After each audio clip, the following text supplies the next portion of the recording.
അമ്മേ പരിശുദ്ധമേ, അമ്മേ പരിശുദ്ധമേ, ദൈവമാതാവേ, കൃപാസനത്തിലൂടെ ഞങ്ങൾക്കും ഞങ്ങളുടെ ദേശത്തിനും അമ്മ മധ്യസ്ഥം തേടി തന്ന എല്ലാ അനുഗ്രഹങ്ങൾക്കും കൃപകൾക്കും ഞങ്ങളിപ്പോൾ ഹൃദയം നിറഞ്ഞ നന്ദി പറയുന്നു.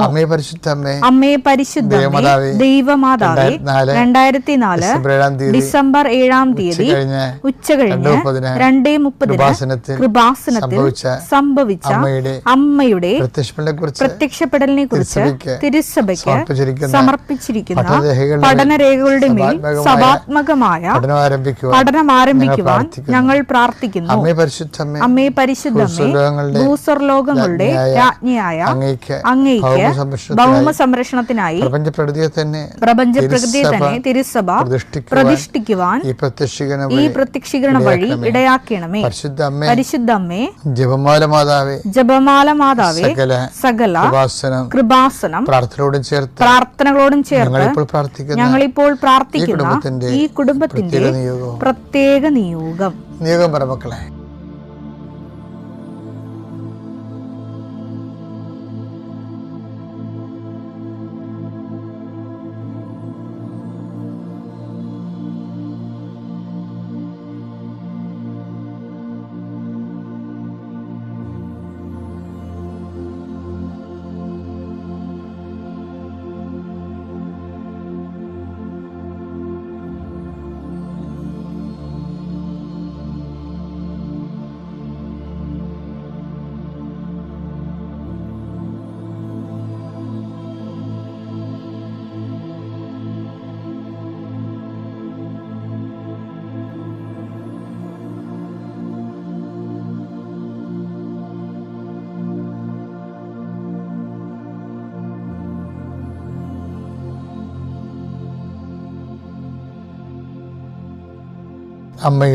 അമ്മയുടെ പ്രത്യക്ഷീകരണത്തിന്റെ ഈ അനുഗ്രഹവേളയിൽ ഞങ്ങൾക്ക് സാധിച്ചു തരുവാൻ കനിയണമേ.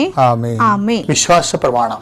സർവശക്തനായ പിതാവും ആകാശത്തിന്റെയും ഭൂമിയുടെയും സൃഷ്ടാവുമായ ദൈവത്തിൽ ഞാൻ വിശ്വസിക്കുന്നു. അവിടുത്തെ ഏകപുത്രനും ഞങ്ങളുടെ കർത്താവുമായ ഈശോമിശിഹായിലും ഞാൻ വിശ്വസിക്കുന്നു. ഈ പുത്രൻ പരിശുദ്ധാത്മാവിനാൽ ഗർഭസ്ഥനായി കന്യകാമറിയത്തിൽ നിന്ന് പിറന്ന് പൊന്തിയോസ് പീലാത്തോസിന്റെ കാലത്ത് പീഡകൾ സഹിച്ച് കുരിശിൽ തറയ്ക്കപ്പെട്ട് മരിച്ച് അടക്കപ്പെട്ട് പാതാളങ്ങളിൽ ഇറങ്ങി മരിച്ചവരുടെ ഇടയിൽ നിന്ന് 3-ാം നാൾ ഉയർത്ത് സ്വർഗത്തിലേക്ക് എഴുന്നള്ളി സർവശക്തിയുള്ള പിതാവായ ദൈവത്തിന്റെ വലതുഭാഗത്തിരിക്കുന്നു. അവിടെ നിന്ന് ജീവിക്കുന്നവരെയും മരിച്ചവരെയും വിധിക്കുവാൻ വരുമെന്നും ഞാൻ വിശ്വസിക്കുന്നു. പരിശുദ്ധാത്മാവിലും ഞാൻ വിശ്വസിക്കുന്നു.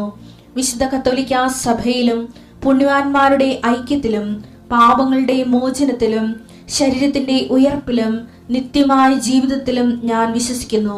ആമേൻ. സ്വർഗ്ഗസ്ഥനായ ഞങ്ങളുടെ പിതാവേ, അങ്ങയുടെ നാമം പൂജിതമാകണമേ. അങ്ങയുടെ രാജ്യം വരണമേ. അങ്ങയുടെ തിരുമനസ് സ്വർഗത്തിലെ പോലെ ഭൂമിയിലും ആകണമേ. അന്നു വേണ്ടുന്ന ആഹാരം ഇന്ന് ഞങ്ങൾക്ക് തരണമേ. ഞങ്ങളോട് തെറ്റ് ചെയ്യുന്നവരോട് ഞങ്ങൾ ക്ഷമിക്കുന്നത് പോലെ ഞങ്ങളുടെ തെറ്റുകൾ ഞങ്ങളോടും ക്ഷമിക്കണമേ.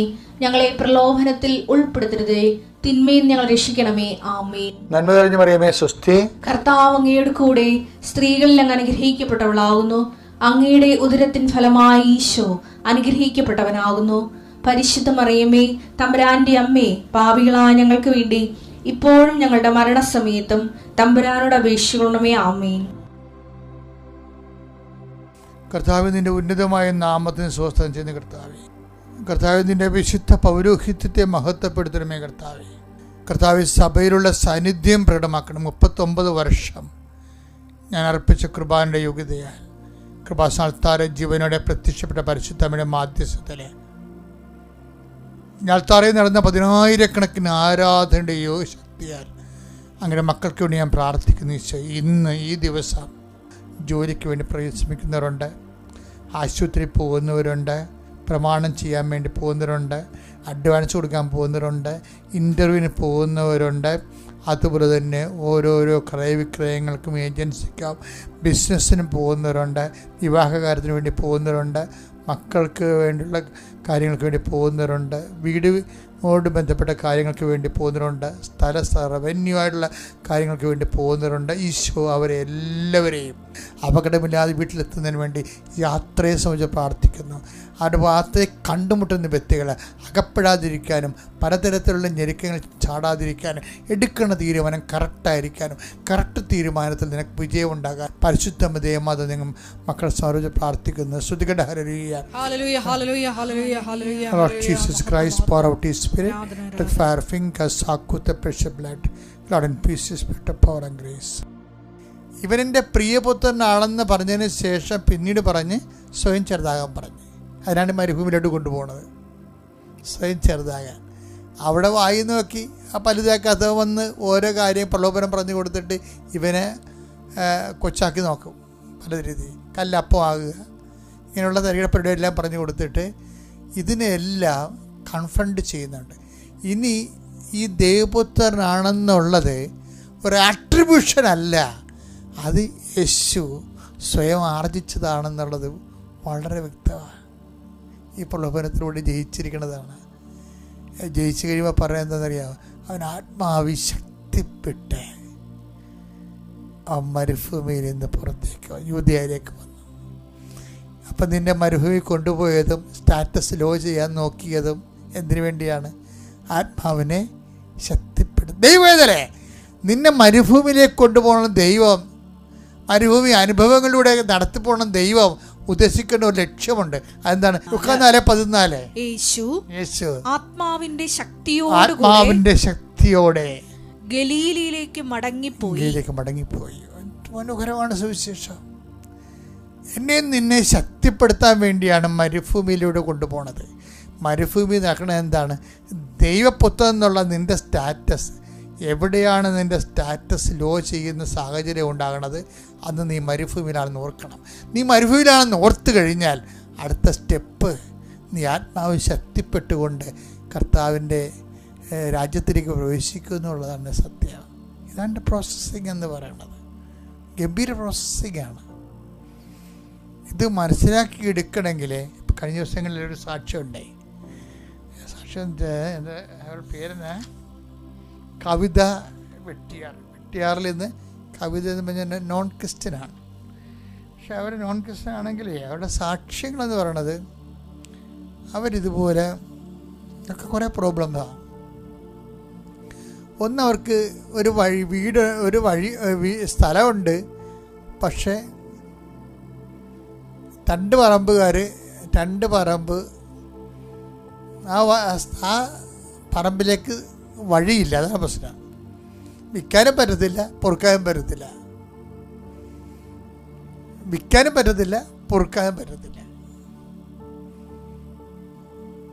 അപ്പം ഇവിടെ ഉഴമ്പെടുക്കാൻ നേരത്ത് കവിത കർത്താവേ വിൽക്കാനും പറ്റണില്ല, പൊറുക്കാനും പറ്റണില്ല എന്ന് എഴുതി. അതെ.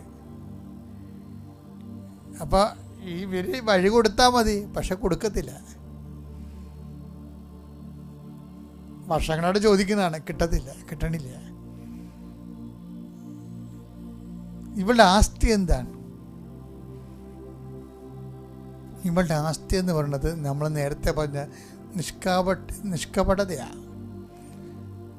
കർത്താവിൻ്റെ തിരുസന്നിധി എടുത്ത ഉടമ്പടിയിൽ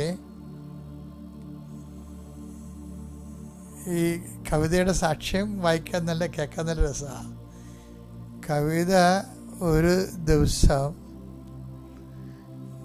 ഒരു പള്ളിയുടെ വാക്കി കൂടി പോവുകയാണ് രാത്രി. അപ്പോഴുണ്ട് പെരുമഴയത്ത് 2 കെട്ട് കൃപാസനം പത്രം കിടന്ന് കുതിർന്ന് കിടക്കണം. അപ്പം ഇവർ ആ 2 പത്രം വെള്ളത്തിൽ നിന്ന് എടുത്ത് അത് വീട്ടിൽ കൊണ്ടുപോയി അഴയിലിട്ട് ഉണക്കി പഴയതുപോലെ തേച്ച് വൃത്തിയാക്കി എടുത്തിട്ട് ഇവൾ ഓരോ വീടുകളിലും കൊണ്ടേ കൊടുക്കും. അത് കൊടുത്തു കഴിഞ്ഞപ്പോൾ കർത്താവിന് നിഷ്കാപട്യം പിടികിട്ടി. ഇരുട്ടത്ത് കിട്ടിയ പത്രമല്ലേ, ഇവൾ ചവിട്ടിപ്പോയാലും ആര് തിരക്കാനാണ്? അത് ഓർക്കണം. ക്രിസ്ത്യൻ പള്ളി വാതിക്ക് ക്രിസ്ത്യൻ പത്രം മഴയത്ത് കിടന്ന് രാത്രി നനയുകയാണ്. ഒരു നോൺ ക്രിസ്ത്യൻ ആ പത്രം എടുത്തിട്ട് വീട്ടിൽ കൊണ്ട് ഉണക്കുകയാണ്. സുവിശേഷത്തിൻ്റെ കൈമാറ്റത്തിന് വേണ്ടി ആണ് ഈ പത്രം അവിടെ അനുഭവങ്ങളിലൂടെ കർത്താവിനെ മറ്റുള്ളവർക്ക് പരിചയപ്പെടുത്തുകയാണ് പത്രം കൊണ്ട് ഉദ്ദേശിക്കുന്നത്. അല്ല മതം മാറ്റമൊന്നുമല്ല, അത് ബോധമില്ലാത്തവന്മാർ പറയണ അതല്ല. ക്രിസ്തു പരിചയപ്പെടേണ്ട ഒരു വ്യക്തിയാണ്. ആ നിത്യതയിലും ഇഹത്തിലും പരത്തിലും ഒക്കെ. അപ്പം അതുകൊണ്ട് തന്നെ എല്ലാവരുടെയും അവകാശമാണ് ക്രിസ്തു. അതുകൊണ്ടാണ് ക്രിസ്തുവിൻ്റെ. പക്ഷെ അതേസമയം തന്നെ ഈ വിഷയം എന്താ ചെയ്തിരിക്കുന്നത്, ഇവിടെ ചെയ്തിരിക്കുന്ന കാര്യം ഈ ക്രിസ്ത്യൻ പള്ളി ഇരുട്ടത്ത് മഴയത്ത് കിടന്ന് നനഞ്ഞ ഈ പത്രം എടുത്ത് വീട്ടിൽ കൊണ്ടുപോയി അഴയിലിട്ട് വെയിലത്ത് വെച്ച് ഉണക്കി അത് തേച്ച് കൊണ്ടു നടന്ന് എല്ലാ വീട്ടിലും കൊടുക്കുകയാണ്. ഈ ആളിനോട് ദൈവം എന്ത് ചെയ്യണം? ദൈവം ചെയ്യാനുള്ള മാക്സിമം ചെയ്തു. എന്ത് ചെയ്യുന്നറിയാമോ? പിറ്റേ ദിവസം ഈ 2 വീട്ടുകാരും, വർഷങ്ങളായിട്ട് വഴി കൊടുക്കാത്ത 2 വീട്ടുകാരും ഇവിടുത്തെ വീട്ടിൽ വന്നേച്ചും പറഞ്ഞ് ഞങ്ങളെ സ്ഥലം കൊടുക്കാൻ പോണ്, നിനക്ക് വഴി വേണ്ടതെന്നും പറഞ്ഞ് 6 മീറ്റർ വഴി നീളത്തിലുള്ള വഴി 2 പേരും കൂടി കൂടുതലും പോയി. അതാ വിഷയം. കാപട്യമില്ല എന്നുണ്ടെങ്കിൽ സത്യസന്ധമായ ഡീലിങ് നമ്മൾ ദൈവത്തോട് നടത്തി. ഇപ്പം നമുക്കെല്ലാം പറ്റുന്ന വിഷയം വെച്ചാൽ ദൈവം ആദ്യം ഒരു അത്ഭുതം കാണിക്കട്ടെ എന്നൊക്കെ വിചാരിച്ചുകൊണ്ട് നമുക്ക് അത് കാപട്യമാണ്. ദൈവം ആദ്യം അത്ഭുതം കാണിച്ചിട്ട് നീ ഉടുത്ത് കെട്ടി ഇറങ്ങാമെന്ന് പറയണതിന് പിന്നിൽ ഒരു കാപട്യമുണ്ട്. ഇത് ദൈവം വെച്ച് പൊറപ്പിക്കത്തില്ല. എന്താ കാര്യം വെച്ച് കഴിഞ്ഞാൽ കർത്താവിൻ്റെ രീതി എന്താണ് വെച്ചത്, കർത്താവ് ചെയ്യാനുള്ളത് ആദ്യമേ ചെയ്തു കഴിഞ്ഞു. കുരിശിലെ മരണവും വീണ്ടെടുപ്പും. ഇനി നമ്മുടെ ഓപ്ഷൻസാണെല്ലാം. അത് കർത്താവിൻ്റെ പീഡാനുഭവത്തിലുള്ള പ്രഖ്യാപനമായാലും ഉയർപ്പിലുള്ള വിശ്വാസമായാലും വരെയുള്ള കാത്തിരിപ്പായാലും എല്ലാം നമ്മൾ ചെയ്യേണ്ട കാര്യങ്ങളാണ്. അല്ല ഇനിയും ദൈവം ചെയ്യട്ടെ എന്നതിന് അതിനകത്ത് ലോജിക്കില്ല ശരിക്കും പറഞ്ഞാൽ. പണ്ട് എല്ലാ കാര്യങ്ങളുടെ കാര്യത്തിലും ഞാൻ അച്ഛൻ്റെ വർത്തമാനമൊക്കെ നിങ്ങൾ മക്കൾ കേട്ടതിന് ശേഷം, മറ്റുള്ളവരുടെ അനുഭവങ്ങൾ കണ്ടതിന് ശേഷം നിങ്ങളിത് പൊളിച്ചെഴുതണം. നിങ്ങളുടെ ജീവിതം ക്രിസ്തുവിന് അനുകൂലമായ രീതിയിൽ പൊളിച്ചെഴുതി നിങ്ങൾ വീണ്ടെടുപ്പിൻ്റെ വലിയ കൃപ ധരിക്കാൻ ദൈവം നിങ്ങളെ സഹായിക്കട്ടെ. പിതാവിൻ്റെയും പുത്രൻ്റെയും പരിശുദ്ധാത്മാവിൻ്റെയും നാമത്തിൽ.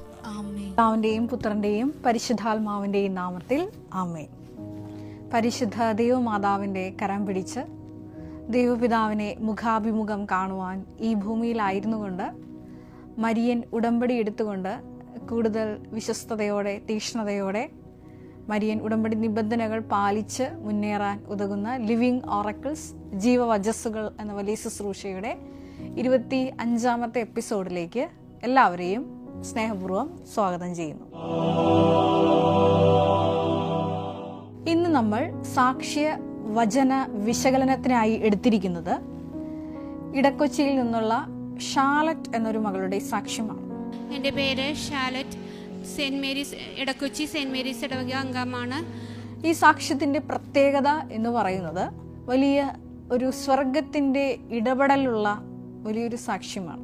അതുകൊണ്ടാണ് ഞാൻ ഈ സാക്ഷ്യം ഈ ലിവിങ് ഓറക്കിൾ ശുശ്രൂഷയ്ക്ക് വേണ്ടി തിരഞ്ഞെടുത്തത്. ഈ മകള് സാക്ഷ്യം ആരംഭിക്കുന്നത് ഇപ്രകാരമാണ്: കൃപാസനത്തിലോട്ട് കടന്നു വന്ന് മരിയൻ ഉടമ്പടി എടുക്കുന്നതിന് മുമ്പേ ചില ദൈവാനുഭവങ്ങൾ ഇവരുടെ കുടുംബത്തിൽ ലഭിക്കുകയുണ്ടായി. 2024 മെയ് 17-ാം തീയതിയാണ്. അതിനു മുൻപ് ഞാൻ ജപമാല റാലിയിൽ എൻ്റെ ചേച്ചി എന്നെ പങ്കെടുപ്പിക്കുമായിരുന്നു. അപ്പോൾ എൻ്റെ ഏറ്റവും വലിയ നിയോഗമായിരുന്നു എൻ്റെ കടബാധ്യതയിൽ നിന്ന് എന്നെ രക്ഷിക്കുക എന്നുള്ളത്. അങ്ങനെ ജപമാല റാലിയിൽ ഞാൻ പങ്കെടുത്തപ്പോൾ ഞാൻ 20 വർഷത്തേക്ക് എൻ്റെ വീടിൻ്റെ ആധാരം പണയത്തിൽ വെച്ചിരിക്കുകയായിരുന്നു. അത് 3 മാസത്തിനുള്ളിൽ എങ്ങനെയോ എനിക്കറിയില്ല അതെനിക്ക് വീട്ടിലേക്ക് തിരിച്ച് എടുക്കാൻ സാധിച്ചു. അപ്പോൾ എനിക്ക് മനസ്സിലായി ഈ മാതാവിൻ്റെ അൾത്താരയിൽ എന്തോ പ്രതിഷീകരണ സാക്ഷിയാക്കി എനിക്ക് ഉടമ്പടി എടുത്ത് ഉടമ്പടിയിൽ ജീവിക്കണം എനിക്ക് തോന്നി. രണ്ടാമതായിട്ട് പറയുന്നുണ്ട്, ഈ ഷാലറ്റിന്റെ മകൾക്ക് CBSE ബോർഡ് എക്സാമിൽ കൃപാസനത്തിൽ വന്ന് പ്രാർത്ഥിച്ചതിന്റെ ഫലമായിട്ട് 96% മാർക്കാണ് കിട്ടുന്നത്. അപ്പോൾ ഈ അമ്മ പറയുന്നത് ഇപ്രകാരമാണ്: ബോർഡ് എക്സാമിന് പോലും 70% മുകളിൽ മാർക്ക് ഉണ്ടായിരുന്ന ഈ മകൾക്ക് കൃപാസനത്തിൽ വന്ന് പ്രാർത്ഥിച്ചതിന്റെ ഫലമായിട്ടാണ് ഈ ഒരു ഉന്നത വിജയം ലഭിക്കുന്നത്. ഇപ്രകാരം പരിശുദ്ധ ദൈവമാതാവ് സമയച്ചുരുക്കത്തിൽ വിവിധ വിഷയങ്ങളിൽ ഇവരുടെ ഭവനത്തിൽ ഇടപെട്ടത് മൂലം ഈ മകളുടെ വലിയൊരു സ്വപ്നം എന്നുള്ളത് ഒരു ഡോക്ടർ ആവുക എന്നുള്ളതാണ്. അതുകൊണ്ട് തന്നെ ഈ മകള് എക്സാം എഴുതുന്നതിന് മുമ്പ്, അതായത് നീറ്റ് എക്സാം എഴുതുന്നതിന് മുമ്പ് ഈ അമ്മ ഈ മകൾക്ക് വേണ്ടി മരിയൻ ഉടമ്പടി എടുത്ത് പ്രാർത്ഥിക്കാൻ ആരംഭിക്കുകയാണ്. ഒരുപാട് നിയോഗങ്ങൾ ഞാൻ ഉടമ്പടിയിൽ വെച്ചിരുന്നു. അതിലെ ഏറ്റവും പ്രത്യേകമായുള്ളൊരു നിയോഗമായിരുന്നു, ആ വർഷം അവൾ എൻട്രൻസിന് പ്രിപ്പയർ ചെയ്യുമായിരുന്നു. അപ്പോൾ അവൾ എഴുതുന്ന എക്സാമിലെല്ലാം മാതാവിൻ്റെ പ്രത്യേക സംരക്ഷണത്തിന് വേണ്ടി ഞാൻ പ്രാർത്ഥിച്ചു. ഇപ്രകാരം മരിയൻ ഉടമ്പടിയെടുത്ത് പ്രാർത്ഥിച്ച് തുടങ്ങുമ്പോൾ ഈ അമ്മ ഒരു അനുഭവം പറയുന്നുണ്ട്. ഒരു ദിവസം ഈ മകളോട് പറയുന്നുണ്ട്, നീ ബഹുമാനപ്പെട്ട അച്ഛൻ്റെ അവർ ഡെയിലി ബ്രെഡ് പ്രാർത്ഥന കൂടി എക്സാമിന് പോകൂ എന്ന്. ഈ മകള് മാനുഷികമായി വളരെയേറെ അധ്വാനിച്ചിട്ടൊന്നും ഈ എൻട്രൻസിൻ്റെ മോഡൽ എക്സാം നടത്തുമ്പോൾ A+ ഗ്രേഡോ ഒരു 600-ന് മുകളിൽ മാർക്കൊന്നും കിട്ടിയിരുന്നില്ല. അപ്പോൾ ജോസഫ് അച്ഛൻ്റെ ഡെയിലി ബ്രെഡ് എന്ന പ്രെയർ ഞങ്ങൾ എല്ലാ ദിവസവും കൂടുമായിരുന്നു. പക്ഷേ എൻ്റെ മകൾക്ക് അതിൽ ഒരുപാട് സമയം പ്രാർത്ഥിക്കേണ്ട മമ്മി, പഠിക്കണം, താൻ പാതി ദൈവം പാതി എന്ന് അവൾ പറഞ്ഞു. അല്ലാതെ നമ്മൾ പ്രാർത്ഥന മാത്രം കൂടിയിട്ട് കാര്യങ്ങളൊന്നുമില്ല, അതുകൊണ്ട് പഠിക്കണം. അപ്പോൾ അന്ന് അമ്മ വല്ലാതെ നിർബന്ധിച്ചതുകൊണ്ട് ഈ മകള് അന്നത്തെ ഈ ഡെയിലി ബ്രെഡ് പ്രാർത്ഥന കൂടിയിട്ടാണ് എക്സാമിന് പോയത്. അന്ന് വലിയൊരു ദൈവാനുഭവം ഉണ്ടാവുകയാണ്. അവൾ ഒരിക്കലും ആ മോഡൽ എക്സാമിൽ ഒരു 600 മാർക്കിൻ്റെ മേളിൽ ഒരിക്കലും അവൾ എൻട്രൻസ് എക്സാമിൽ മേളിലേക്ക് വന്നിരുന്നില്ല. പക്ഷെ അന്ന് ആദ്യമായിട്ട് അവൾക്ക് A+ന്റെ മാർക്കോടെ അവൾക്ക് അന്ന് പാസ്സാകാൻ സാധിച്ചു. അപ്പോൾ ഒരു വലിയ കർത്താവിൻ്റെ പ്രവൃത്തി കണ്ട് ഈ മകൾക്ക് വലിയൊരു അനുതാപം ഉണ്ടായി. ആ അനുതാപമാണ് ഈ മകളെ മരിയൻ ഉടമ്പടിയിൽ എത്തിച്ചത്.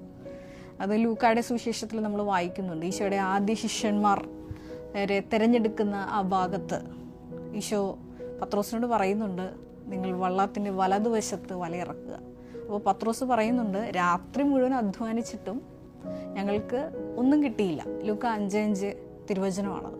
എങ്കിലും നീ പറഞ്ഞതനുസരിച്ച് ഞങ്ങൾ വലയിറക്കാമെന്ന്. അപ്പോൾ നീ പറഞ്ഞതനുസരിച്ച് എന്ന് പറയുമ്പോൾ അത് നോട്ട് ബൈ മെറിറ്റാണ്. ഈ അമ്മയുടെ വാക്ക് കേട്ട് അവർ ഡെയിലി ബ്രെഡ് പ്രാർത്ഥന കൂടിയപ്പോൾ ഈ മകൾക്ക് കിട്ടിയ ഈ മത്സ്യത്തിൻ്റെ വലിപ്പം, ഈ ഗ്രേഡിൻ്റെ വലിപ്പം കണ്ട് ഈ മകൾ ആശ്ചര്യപ്പെട്ട് വിശുദ്ധ പത്രോസ് ചെയ്തതുപോലെ കർത്താവിൻ്റെ കാൽക്കൽ കെട്ടി വീണു. ആ മകൾ എളിമപ്പെട്ട് ഉടമ്പടി എടുത്തു. ഇതൊരു ആധ്യാത്മിക ശിശുത്വത്തിൻ്റെ ഭാഗമാണ്. വിശുദ്ധ പത്രോസ്ലീഹ എന്തുകൊണ്ട് സഭയുടെ തലവനായി ദൈവപിതാവിനാൽ ഉയർത്തപ്പെട്ടു എന്നുള്ളതിൻ്റെ ഒരു ഉത്തരം ഇതാണ്. പത്രോസിലുണ്ടായിരുന്ന ആധ്യാത്മിക ശിശുത്വം. അടയാളങ്ങൾ കണ്ടപ്പോൾ, ഈ മീനിൻ്റെ വലിപ്പം കണ്ട് ആശ്ചര്യപ്പെടുമ്പോൾ വിശുദ്ധ പത്രോസിലേക്കുണ്ടായ ഒരു മനോഭാവം എന്നുള്ളത് ഈ ഒരു സമ്പൂർണ്ണ സമർപ്പണമാണ്, ആഴമായ അനുതാപമാണ്. അതാണ് ലൂക്ക 5:8 തിരുവചനം, കർത്താവേ എന്നിൽ നിന്ന് അകന്നു പോകണമേ, ഞാൻ പാപിയാണ്. ഈ മകളുടെ, ഷാലറ്റിൻ്റെ മകളുടെ ഉടമ്പടി യാത്ര ആരംഭിക്കുന്നത് ഇവിടെയാണ്. ഈ മകള് കൃപാസനത്തിൽ വന്ന് മരിയൻ ഉടമ്പടിയെടുത്ത് തൻ്റെ ആധ്യാത്മിക യാത്ര ആരംഭിക്കുകയാണ്. തുടർന്ന് നമ്മൾ കാണുന്നത് ഇപ്രകാരമാണ്. ബഹുമാനപ്പെട്ട VP ജോസഫ് അച്ഛൻ്റെ അടുത്ത് വന്ന് ഈ മകള് പ്രാർത്ഥനാ സഹായം തേടുന്നുണ്ട്. ബഹുമാനപ്പെട്ട അച്ഛൻ ഈ മകൾക്ക് ഒരു വെഞ്ചിരിച്ച ചെറിയ കാശുരൂപം എക്സാമുള്ള കുഞ്ഞുങ്ങൾക്കെല്ലാം ബഹുമാനപ്പെട്ട അച്ഛൻ കൊടുക്കുന്നതാണ്. അത് കൊടുത്തു. അപ്പോൾ തന്നെ അച്ഛൻ ഈ മകളോട് പറയുന്നുണ്ട്, 2 കാര്യം മകളുടെ ആഗ്രഹം പറയാൻ പറയും. അപ്പോൾ ഈ മകൾ പറഞ്ഞ 2 ആഗ്രഹങ്ങൾ ഇപ്രകാരമാണ്. ഉടമ്പടി പുതുക്കാൻ വന്നപ്പോൾ അച്ഛനെ കണ്ട് ബ്ലെസ്സിങ് മേടിച്ചു. അപ്പോൾ അച്ഛനായിട്ട് ബ്ലെസ്സിങ് മേടിക്കാൻ വന്നപ്പോഴേക്കും അച്ഛൻ കുരിശ് കയ്യിൽ തന്നിട്ട് പറഞ്ഞു 2 ആഗ്രഹങ്ങൾ പറയാൻ പറഞ്ഞു. അപ്പോൾ ഞാൻ ഒന്ന് പറഞ്ഞത് എനിക്ക് നീറ്റിന് ഗവൺമെൻറ് MBBS വേണമെന്നും. കാരണം ഈ മകൾ 1 വർഷമായിട്ട് റിപ്പീറ്റ് അടിച്ച് 1 വർഷം ഇതിനു വേണ്ടി തന്നെ പഠിച്ചുകൊണ്ടിരിക്കുകയാണ്. രണ്ടാമതായിട്ട് ഈ മകൾ പറഞ്ഞത്, എൻ്റെ അനിയത്തിക്ക് ഞാൻ 10th പഠിക്കുമ്പോൾ മുതൽ മൈഗ്രെയിൻ ഉള്ളതാണ്. MRI സ്കാൻ വരെ എടുത്തിട്ടും അവൾക്ക് വേറെ ഒന്നുമില്ല, മൈഗ്രെയിൻ ആണ്. ഡോളൊക്കെ കഴിക്കാൻ കൊടുക്കും, പക്ഷെ അവൾക്കൊരു മാറ്റവും ഇല്ല. അവൾക്ക് വേദന വരുമ്പോൾ കണ്ണൊക്കെ ഇറുക്കി പിടിച്ച് മുടിയെല്ലാം ഇങ്ങനെ വലിച്ച് തലയൊക്കെ കൊണ്ട് മതിലേക്ക് കൊണ്ട് ഇടിക്കുമായിരുന്നു. എനിക്കത് കണ്ടു നിൽക്കാൻ പറ്റുന്നുണ്ടായിരുന്നില്ല. അപ്പം ഞാൻ പറഞ്ഞു, എൻ്റെ അനിയത്തിൻ്റെ തലവേദന എനിക്ക് ഇനി കണ്ടു നിൽക്കാൻ പറ്റില്ല, അതൊന്ന് മാറ്റി കൊടുക്കണേ എന്ന് പറഞ്ഞു. തൽക്ഷണമാണ് ഈ സഹോദരിയുടെ മൈഗ്രെയിൻ മാറുന്നത്. പിന്നീട് ഒരിക്കലും ഈ മകൾക്ക് ഈ മൈഗ്രെയിൻ്റെ ഒരു വിഷയം വന്നിട്ടില്ല. ആ മകൾക്ക് തത്സമയ സൗഖ്യം കിട്ടി. അപ്പോൾ ബഹുമാനപ്പെട്ട VP ജോസഫ് അച്ഛൻ്റെ ആശീർവാദവും വാങ്ങിച്ചുകൊണ്ടാണ് ഈ മകൾ എക്സാമിന് വേണ്ടി പോകുന്നത്. ഈ ഒരു യാത്രയിൽ ഈ ഒരു സാക്ഷ്യത്തിലൂടെ ശ്രദ്ധിക്കേണ്ട കുറേ വിഷയങ്ങളുണ്ട്. അത് ഒന്നാമതായി ഇപ്രകാരമാണ്. തിരുവചനത്തിലൂടെ നമ്മൾ വായിക്കുന്നത് ജെറമിയ 4:3-4 തിരുവചനം, തരിശ് നിലങ്ങൾ കിടക്കുന്നത് അത് നിങ്ങൾ ഒരുക്കിയിടുവിൻ, ഒരിക്കലും വിത്ത് മുള്ളുകൾക്കിടയിൽ വിതറരുത്. ഈ വചനം കൊണ്ട് എന്താണ് അർത്ഥമാക്കുന്നത്? തുടർന്നുള്ള വചനത്തിൽ നമ്മൾ വായിക്കുന്നുണ്ട് ജെറമിയ 4:4, അതായത് ഹൃദയ പരിച്ഛേദനമാണ് നമ്മൾ ഉടമ്പടി കൊണ്ട് ലക്ഷ്യമാക്കേണ്ടത്. അതായത് കൊളോസസ് 3:10 തിരുവചനം അനുസരിച്ച് സൃഷ്ടാവിൻ്റെ പ്രതിച്ഛായക്കൊത്ത വിധം നവീകരിക്കപ്പെട്ട ഒരു പുതിയ സൃഷ്ടിയാകാനുള്ള ഒരു വിളി കൂടിയാണ് മരിയൻ ഉടമ്പടി. ഇത് ഞാൻ ഈ സാക്ഷ്യത്തിൽ ചേർത്ത് പറയാൻ കാരണം, ഈ മകളുടെ ഉടമ്പടി യാത്രയിൽ ഈ ഒരു അനുധാരിക ഉണ്ട്. ഈ മകളുടെ അമ്മ എപ്പോഴും ഈ മകളോട് പറയാറുണ്ട്, നീ എക്സാമിന് പോകുമ്പോൾ ഒരു പൊതിച്ചോറ് ഇങ്ങനെ കെട്ടിക്കൊടുത്തിട്ട് പറയും, ഈ പൊതിച്ചോറ് ആവശ്യമുള്ള ഒരാൾക്ക് കൊടുത്തിട്ട് വേണം നീ എക്സാമിന് പോകാൻ. അതുപോലെ തന്നെ ഈ മകൾ പറയുന്നുണ്ട്, എക്സാമിന് പോകുന്നതിന് മുമ്പ്, അതായത് നീറ്റ് എക്സാമിന് പോകുന്നതിന് മുമ്പ് ഞാൻ എടപ്പള്ളി പള്ളിയിൽ പത്രപ്രേക്ഷിത പ്രവർത്തനം നടത്തിയതിന് ശേഷമാണ് ഞാൻ ഈ നീറ്റ് എക്സാമിന് പോകുന്നത്. എന്തുകൊണ്ടാണ് കൃപാസനം മരിയൻ ഉടമ്പടിയിൽ ഇത്തരത്തിലുള്ള പ്രേക്ഷിത പ്രവർത്തനങ്ങളും കാരുണ്യ പ്രവർത്തികളും വെച്ചിരിക്കുന്നത്? ഇത് നമ്മുടെ നിലം ഒരുക്കുന്നതിൻ്റെ ഭാഗമായിട്ടാണ്. മത്തായിയുടെ സുവിശേഷം 3-ാം അധ്യായം 3-ാം തിരുവചനത്തിൽ നമ്മൾ ഇപ്രകാരം വായിക്കുന്നുണ്ട്, കർത്താവിന് വഴിയൊരുക്കുവിൻ, അവന് വരാനുള്ള പാത നമ്മൾ നേരെയാക്കിയിടണം. എന്നാൽ മാത്രമേ ഉള്ളൂ കൃപ, ദൈവത്തിൻ്റെ ശക്തി നമ്മളിൽ വന്ന് നിറയുകയുള്ളൂ. അപ്പോൾ ഇപ്രകാരം കൃപാസനത്തിലെ പത്രപ്രേക്ഷിത പ്രവർത്തനങ്ങളും കാരുണ്യ പ്രവർത്തികളും ചെയ്യുന്നത് വഴി ഈ ഒരു പാത നേരെയാക്കി ഇടുന്നതിലാണ് ദൈവത്തിൻ്റെ ശക്തി പ്രവർത്തിച്ച് വൻ സാക്ഷികളാക്കി നമ്മളെ അൾത്താരയിൽ ഉയർത്തുന്നത്. ഇപ്പോൾ ഞാൻ പറഞ്ഞു വന്നത്, ഈ മകൾ ഇപ്രകാരമെല്ലാം അനുവർത്തിക്കുന്നുണ്ട്. ഈ മരിയൻ ഉടമ്പടി എടുത്തുകൊണ്ട് കൃപാസനം കാരുണ്യ പ്രവർത്തികളും പ്രേക്ഷിത പ്രവർത്തനങ്ങളും എല്ലാം ചെയ്തു വരുന്ന ഒരു കുടുംബമാണ്. ഈ ആദ്യത്തെ എൻട്രൻസ് എക്സാം എഴുതുന്നതിന് മുമ്പ് വലിയൊരു ദൈവിക ഇടപെടൽ, സ്വർഗത്തിൻ്റെ ദൈവിക ഇടപെടൽ ഇവരുടെ കുടുംബത്തിൽ ഉണ്ടാവുകയാണ്. അതായത് ഈ മകൾ എഴുതാൻ പോകുന്ന എൻട്രൻസ് എക്സാം സ്വർഗത്തിൻ്റെ അനുവാദത്തോടു കൂടിയിട്ടാണ് വലിയ ദൈവിക ശക്തി ഈ മകൾ കാണാൻ പോകുന്നു എന്ന് വ്യക്തമാക്കി തരാൻ ഒരു പ്രകടമായ അടയാളം ഈ അമ്മയുടെ ജീവിതത്തിലുണ്ടായി. അത് ഇപ്രകാരമാണ്. ആദ്യത്തെ ഈ നീറ്റ് എക്സാം എഴുതുന്നതിന് മുമ്പ് ആദ്യത്തെ പ്രൊഫഷണൽ എൻട്രൻസ് ടെസ്റ്റ് എഴുതുന്നത് JEE എക്സാമാണ്, ജോയിന്റ് എൻട്രൻസ് എക്സാമിനേഷൻ. ഈ എക്സാമിന് പോകുമ്പോൾ ഈ ഷാലറ്റ് എന്ന അമ്മ പറയുന്നുണ്ട്, എനിക്കന്ന് പനിയായിരുന്നു.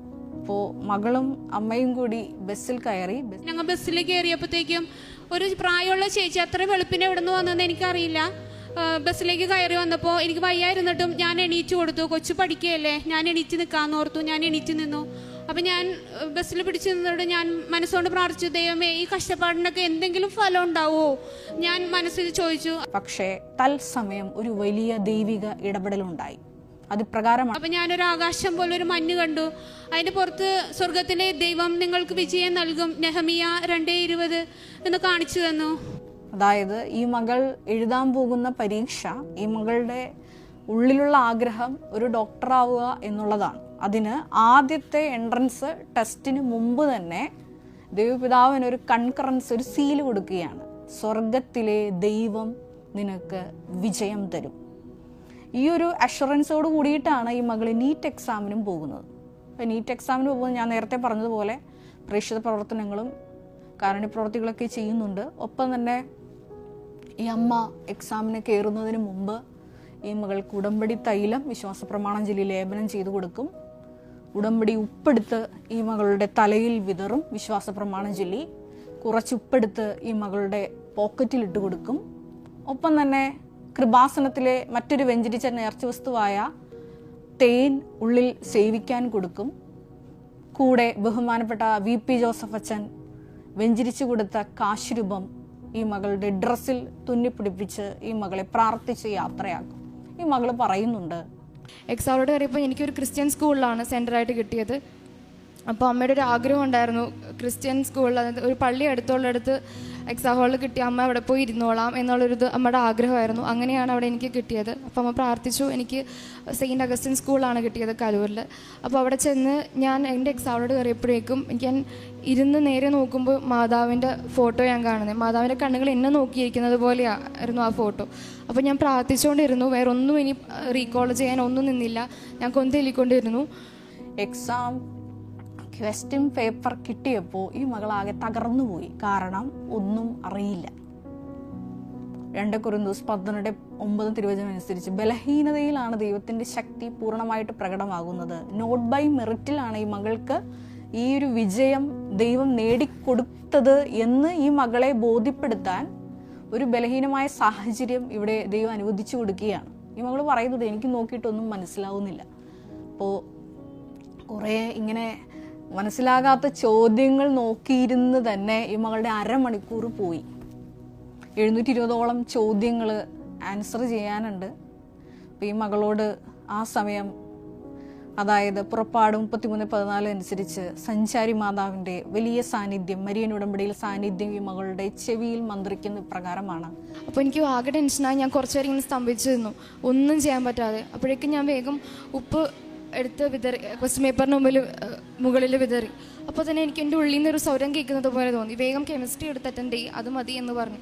അങ്ങനെ മകള് കെമിസ്ട്രി ഈ ചോദ്യങ്ങളുടെ ആൻസർ മാതാവ് പറഞ്ഞു തന്നതനുസരിച്ച് മാതാവിൻ്റെ കരം പിടിച്ച് എക്സാം പൂർത്തിയാക്കി. ഒപ്പം തന്നെ അതിനുശേഷം ബയോളജി ക്വസ്റ്റ്യൻസ് ആൻസർ ചെയ്യുന്നു. മൂന്നാമതായിട്ട് ഫിസിക്സിൻ്റെ ആൻസേഴ്സ് ചെയ്യുന്നു. ഫിസിക്സ് ഈ കുഞ്ഞിന് ഒന്നും അറിയില്ലായിരുന്നു എന്ന് പറയുന്നുണ്ട്. പക്ഷേ ഈ മകൾ പറയുന്നുണ്ട്, ഞാനൊരു 6-7 ക്വസ്റ്റ്യൻസേ ഉള്ളൂ, ഞാൻ ആൻസർ ചെയ്തോളൂ, ബാക്കി എനിക്ക് അറിയില്ലായിരുന്നു. പക്ഷേ ഉള്ളിൽ നിന്ന് ഒരു സ്വരം ഞാൻ കേട്ടു, മകളെ ഇത് മതി.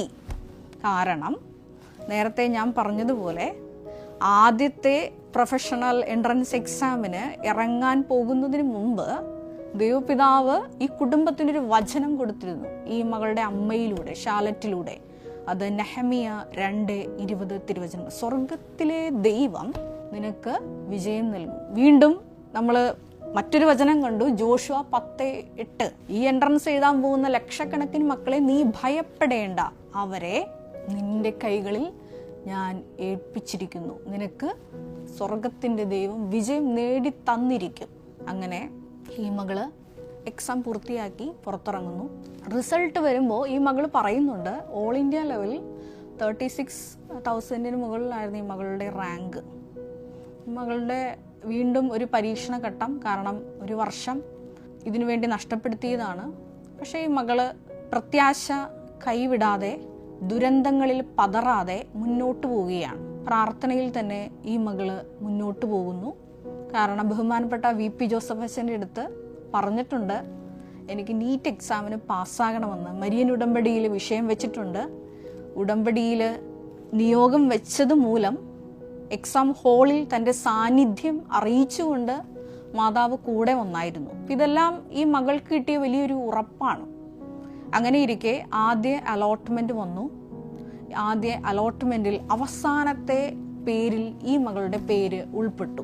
അങ്ങനെ ഫസ്റ്റ് അലോട്ട്മെന്റ് വന്നു. ഫസ്റ്റ് അലോട്ട്മെന്റ് കേരളയുടെ ആയിരുന്നു ആദ്യം വന്നപ്പോഴേക്കും ലാസ്റ്റ് റാങ്കിൽ എൻ്റെ റിസർവേഷനിൽ എനിക്ക് ഗവൺമെൻറ് MBBS ലഭിച്ചു. അപ്പോൾ ഞാൻ മാതാവിനോട് ഒത്തിരി നന്ദി പറഞ്ഞു. ഞാൻ അപ്പോൾ തന്നെ ഇവിടെ വന്നു, മാതാവിനോട് നന്ദി പറഞ്ഞു, സാക്ഷ്യം പറയാൻ വേണ്ടി പോയി. പക്ഷേ അപ്പോൾ പറഞ്ഞു അഡ്മിഷൻ എടുത്ത് ഇനിട്ടാന്ന് പറഞ്ഞു. അപ്പോൾ ഞാൻ തിരിച്ചുപോയി വീട്ടിൽ ഒരു 8 മണിയോടെ എത്തി. 8 മണിയോടെ എത്തിയപ്പോൾ തന്നെ പിന്നെ കാണുന്നതിൽ ആ ലിസ്റ്റ് റദ്ദാക്കി, അത് ക്യാൻസൽ ചെയ്തിട്ട് പിന്നെ പബ്ലിഷ് ചെയ്യും എന്ന് പറഞ്ഞു. അപ്പോൾ എനിക്ക് സങ്കടമായി. അപ്പോൾ എല്ലാവരും പറഞ്ഞു ഇല്ല പേടിക്കേണ്ട, ഓൾറെഡി വന്നതല്ലേ, അത് തന്നെ ഉണ്ടാവും എന്ന് പറഞ്ഞു. പക്ഷേ രണ്ടാമത് അത് റീപബ്ലിഷ് ചെയ്തപ്പോൾ ലാസ്റ്റ് റാങ്ക് എൻ്റെ ആയിരുന്നു. എൻ്റെ റാങ്ക് മാത്രം പോയി. ബാക്കി എല്ലാവരുടെയും അതുപോലെ തന്നെ എൻ്റെ റാങ്ക് മാത്രം പോയി. എനിക്ക് ആകെ തളർന്നു പോയൊരവസ്ഥയിലായിരുന്നു. എന്താ ചെയ്യേണ്ടതെന്ന് എനിക്കറിയില്ല. ഈ മകളുടെ ജീവിതാനുഭവം കേട്ടപ്പോൾ എൻ്റെ മനസ്സിലോട്ട് വന്ന വചനം 1 പത്രോസ് 4:12 തിരുവചനമാണ്. നിങ്ങളെ പരീക്ഷിക്കാനായി അഗ്നി പരീക്ഷകൾ ഉണ്ടാകുമ്പോൾ നിങ്ങൾ സംഭ്രമിക്കരുത്. പിന്നെ എന്ത് ചെയ്യണം എന്ന് പ്രഭാഷകന്റെ പുസ്തകത്തിൽ നമ്മൾ വായിക്കുന്നുണ്ട്. അത് പ്രകാരമാണ്. പ്രഭാഷകൻ 2-ാം അധ്യായം 4 മുതൽ 6 വരെയുള്ള തിരുവചനം. വചനം ഇപ്രകാരമാണ്: വരുന്ന ദുരിതങ്ങളെല്ലാം സ്വീകരിക്കുക, ഞെരുക്കുന്ന ദൗർഭാഗ്യങ്ങളിൽ നമ്മുടെ ശാന്തത കൈവിടരുത്. എന്തെന്നാൽ സ്വർണം അഗ്നിയിൽ ശുദ്ധി ചെയ്യപ്പെടുന്നു, സഹനത്തിന്റെ തീച്ചൂളയിൽ കർത്താവിന് സ്വീകാര്യരായ മനുഷ്യൻ. തുടർന്ന് വചനം പറയുന്നുണ്ട്, ഇത്തരത്തിലുള്ളൊരു അവസരങ്ങളിൽ ഒരു ദൈവ പൈതൽ, ഉടമ്പടി എടുത്തിരിക്കുന്ന ദൈവ പൈതൽ എന്ത് നിലപാടാണ് സ്വീകരിക്കേണ്ടത്? കർത്താവിൽ തന്നെ ആശ്രയിക്കണം. അപ്പോൾ അറ്റം വരെ വന്നിട്ട് കൈവിട്ടു പോയ ഒരു അവസ്ഥയിലാണ് ഈ മകള്. അതായത് ലിസ്റ്റിൽ ഉൾപ്പെട്ടു, പക്ഷേ പിറ്റേ ദിവസം ലിസ്റ്റ് അലോട്ട്മെൻറ്റ് ക്യാൻസലാക്കിയെന്ന് തോന്നുന്നു. ഈ മകള് ഈ ഒരു സാഹചര്യത്തെയും വിശ്വാസം കൊണ്ട് അതിജീവിക്കുന്നുണ്ട്. കാരണം സഹനത്തിലൂടെ, ഉറച്ചു നിൽക്കുന്നതിലൂടെ കർത്താവ് ഈ മകളെ വലിയൊരു സുവിശേഷ സാക്ഷിയാക്കി ഉയർത്താൻ പോവുകയാണ് എന്നുള്ള ഒരു ആന്തരിക പരിശുദ്ധാത്മ ബോധ്യം ഈ മകൾക്ക് ഉടമ്പടിയിലൂടെ ലഭിച്ചു. അതുകൊണ്ട് തന്നെ ഈ മകള് വീണ്ടും മുന്നോട്ട് പോവുകയാണ്. തക്ക സമയത്ത് ഈ മകള് സാക്ഷ്യം പറഞ്ഞ് അവസാനിപ്പിക്കുന്നത് ഇപ്രകാരമാണ്. അങ്ങനെ സെപ്റ്റംബർ 25 എൻ്റെ കേരളയുടെ 2nd റൗണ്ടിൽ എനിക്ക് MBBS അഡ്മിഷൻ ലഭിച്ചു. ഇന്നലെ ഞാൻ പോയി അഡ്മിഷൻ എടുത്തിട്ട് ഇന്ന് ഞാൻ സാക്ഷ്യം പറയാൻ വന്നിരിക്കുകയാണ്. ഇനി എവിടെയായാലും ഞാൻ മാതാവിനോട് ചേർന്ന് നിൽക്കും. എന്നെ ഇത്രയും വലിയൊരു സാക്ഷിയായി ഉയർത്തിയതിന് ഞാൻ മാതാവിന് നന്ദി പറയുന്നു. അതെ, ഈ മകൾ എന്താണോ ആഗ്രഹിച്ചത്, ബഹുമാനപ്പെട്ട VP ജോസഫ് അച്ഛൻ എന്താണോ ഈ മകൾക്ക് വേണ്ടി പ്രാർത്ഥിച്ചത്, അത് ഈ മകൾക്ക് നടന്നു കിട്ടുകയാണ്. അത് സ്വർഗം നൽകിയ സന്ദേശത്തിലൂടെ. നെഹമ്യ 2:20 സ്വർഗത്തിലെ ദൈവം, സ്വർഗത്തിൻ്റെ ദൈവം നിനക്ക് വിജയം നൽകും. ഈ ഒരു വലിയ മരിയൻ ഉടമ്പടി സാക്ഷ്യം കൃപാസനത്തിൽ വന്ന് മരിയൻ ഉടമ്പടി എടുത്തു പോയിട്ടുള്ള മക്കൾക്ക് ഒരുപാട് പ്രചോദനം നൽകുന്നൊരു സാക്ഷ്യമാണ്. ഒന്നാമതായിട്ട് ഞാൻ പറഞ്ഞത് ഇപ്രകാരമാണ്. വലിയൊരു സാക്ഷ്യ ജീവിതാനുഭവം നമ്മുടെ ജീവിതത്തിൽ നടക്കുമ്പോൾ ആദ്യം ഉണ്ടായിരിക്കേണ്ട മനോഭാവം പത്രോസിനുണ്ടായിരുന്ന മനോഭാവമാണ്. അതായത് ആധ്യാത്മിക ശിശുത്വം. ഞാൻ പാപിയാണ് എന്ന ഒരു മനോഭാവത്തോടുകൂടി നമ്മളെ തന്നെ എളിമപ്പെടുത്തുക. രണ്ടാമതായിട്ട് കർത്താവിന് വരാൻ നമ്മളൊരു വഴി ഒരുക്കിയിടണം. അതൊരു ആത്മീയ പരിച്ഛേദനമാണ്, ഹൃദയ പരിച്ഛേദനമാണ്. ഈ ഒരു ഹൃദയ പരിച്ഛേദനത്തിന് നമ്മളെ ഒരുക്കുന്നതാണ് ഈ ഉടമ്പടി നിബന്ധനകളിൽ നിങ്ങൾക്ക് പറഞ്ഞു തരുന്ന ഉടമ്പടി പ്രേക്ഷിത കാരുണ്യ പ്രവർത്തനങ്ങൾ. മൂന്നാമതായിട്ട് ഞാൻ പറഞ്ഞത് ഇപ്രകാരമാണ്. ഉടമ്പടിയിൽ നിലനിൽക്കെ തന്നെ വീണ്ടും പരീക്ഷകൾ വരുമ്പോൾ എന്താണ് ചെയ്യേണ്ടത്? അത് കർത്താവിൽ തന്നെ ആശ്രയിക്കുക. തക്ക സമയത്ത് ദൈവം നമ്മളെ സാക്ഷികളാക്കി ഉയർത്തും. അതിന് കൃപ നഷ്ടപ്പെട്ടു പോകാതിരിക്കുവാൻ മരിയൻ ഉടമ്പടിയിലെ ആ നിബന്ധനകളായ കാരുണ്യ പ്രേക്ഷിത പ്രവർത്തനങ്ങൾ ചെയ്യുന്നതിലൂടെ കൃപ നമുക്ക് നിലനിർത്തി കൊണ്ടുപോകാൻ സാധിക്കും. ഈ ഒരു കുടുംബം എങ്ങനെയാണ് ഈ ഒരു നീണ്ട ജീവിതയാത്രയിൽ പ്രത്യാശ കൈവിടാതെ വ്യാപരിച്ചത് എന്നുള്ളതിൻ്റെ ഉത്തരം അത് തന്നെയാണ്. ഈ പ്രേക്ഷിത കാരുണ്യ പ്രവർത്തനങ്ങൾ ചെയ്യുന്നതിലൂടെ ഒരു പുതിയ അഭിഷേകം ഇവരെ കവർ ചെയ്തിരുന്നു, ഇവരെ ആവരണം ചെയ്തിരുന്നു. അതുകൊണ്ട് തന്നെയാണ് ഈ ഉടമ്പടി യാത്ര ഈ ചുരുങ്ങിയ സമയത്തിനുള്ളിൽ വിജയത്തിലെത്തിക്കുവാൻ, സാക്ഷ്യപീഠത്തിലെത്തിക്കാൻ ഇവർക്ക് സാധിച്ചത്. ഈ ഒരു സാക്ഷ്യം കേട്ടപ്പോൾ വീണ്ടും എൻ്റെ മനസ്സിലോട്ട് വന്നൊരു വചനം ഇപ്രകാരമാണ്. ലൂക്ക 5:37-38 ആരും പഴയ തോൽക്കുടങ്ങളിൽ പുതിയ വീഞ്ഞ് ഒഴിച്ചു വെക്കാറില്ല. പുതിയ വീഞ്ഞ് എപ്പോഴും പുതിയ തോൽക്കുടങ്ങളിലാണ് ഒഴിച്ചു വെക്കേണ്ടത്. അടയാളങ്ങളുടെ ഒരു അഭിഷേകത്തിൽ അവർ കുളിച്ചു കഴിഞ്ഞപ്പോൾ പിന്നെ അവരുടെ ജീവിതത്തിലേക്ക് ഒരു തിരിച്ചുപോക്കില്ല. അവർ പറയുന്നുണ്ട്, ഓരോ പ്രതിസന്ധി ഘട്ടങ്ങൾ വരുമ്പോഴും ഞങ്ങൾ ഇവിടെ വന്ന് മാതാവിന് ആ വിഷയം സമർപ്പിച്ചു പോകും. കൂടെ ഒരു നന്മകൾ ജീവിതത്തിൽ സംഭവിക്കുമ്പോൾ, ഓരോരോ നന്മകൾ ജീവിതത്തിൽ സംഭവിക്കുമ്പോൾ അതും പരിശുദ്ധ അമ്മയുടെ അടുത്ത് വന്ന് പറഞ്ഞ് നന്ദി പറഞ്ഞുകൊണ്ട് പോകും. ഇപ്രകാരം ഒരു പുതിയ കൃപയുടെ അഭിഷേക ജീവിതം പിന്തുടർന്നപ്പോഴാണ് സമയച്ചുരുക്കത്തിൽ ഇവരെ ദൈവപിതാവ് സാക്ഷികളാക്കി ഈ ആൾത്താരയിൽ ഉയർത്തിയത്. ഒരു നിമിഷം നമുക്ക് കണ്ണുകളടയ്ക്കാം. ഈ കേട്ട വചനങ്ങളെ പറ്റിയെല്ലാം നമുക്ക് ധ്യാനിക്കാം. ഈശോയെ വിശുദ്ധ പത്രോസ്ലിഹായെ പോലെ ഒരു ആധ്യാത്മിക ശിശുത്വം, അടയാളങ്ങൾ കാണുമ്പോൾ, അത്ഭുതങ്ങൾ കാണുമ്പോൾ എളിമപ്പെട്ട് നിന്നിലേക്ക് തിരിയുവാൻ, കർത്താവെ ഞാൻ പാപിയാണെന്ന് ഏറ്റുപറയാനുള്ള വലിയൊരു ആത്മജ്ഞാനം, ഒരു ആധ്യാത്മിക ശിശുവിൻ്റെ അടുത്ത ജ്ഞാനം ഞങ്ങൾക്ക് നൽകണമേ എന്ന് നമുക്കൊരു നിമിഷം പ്രാർത്ഥിക്കാം.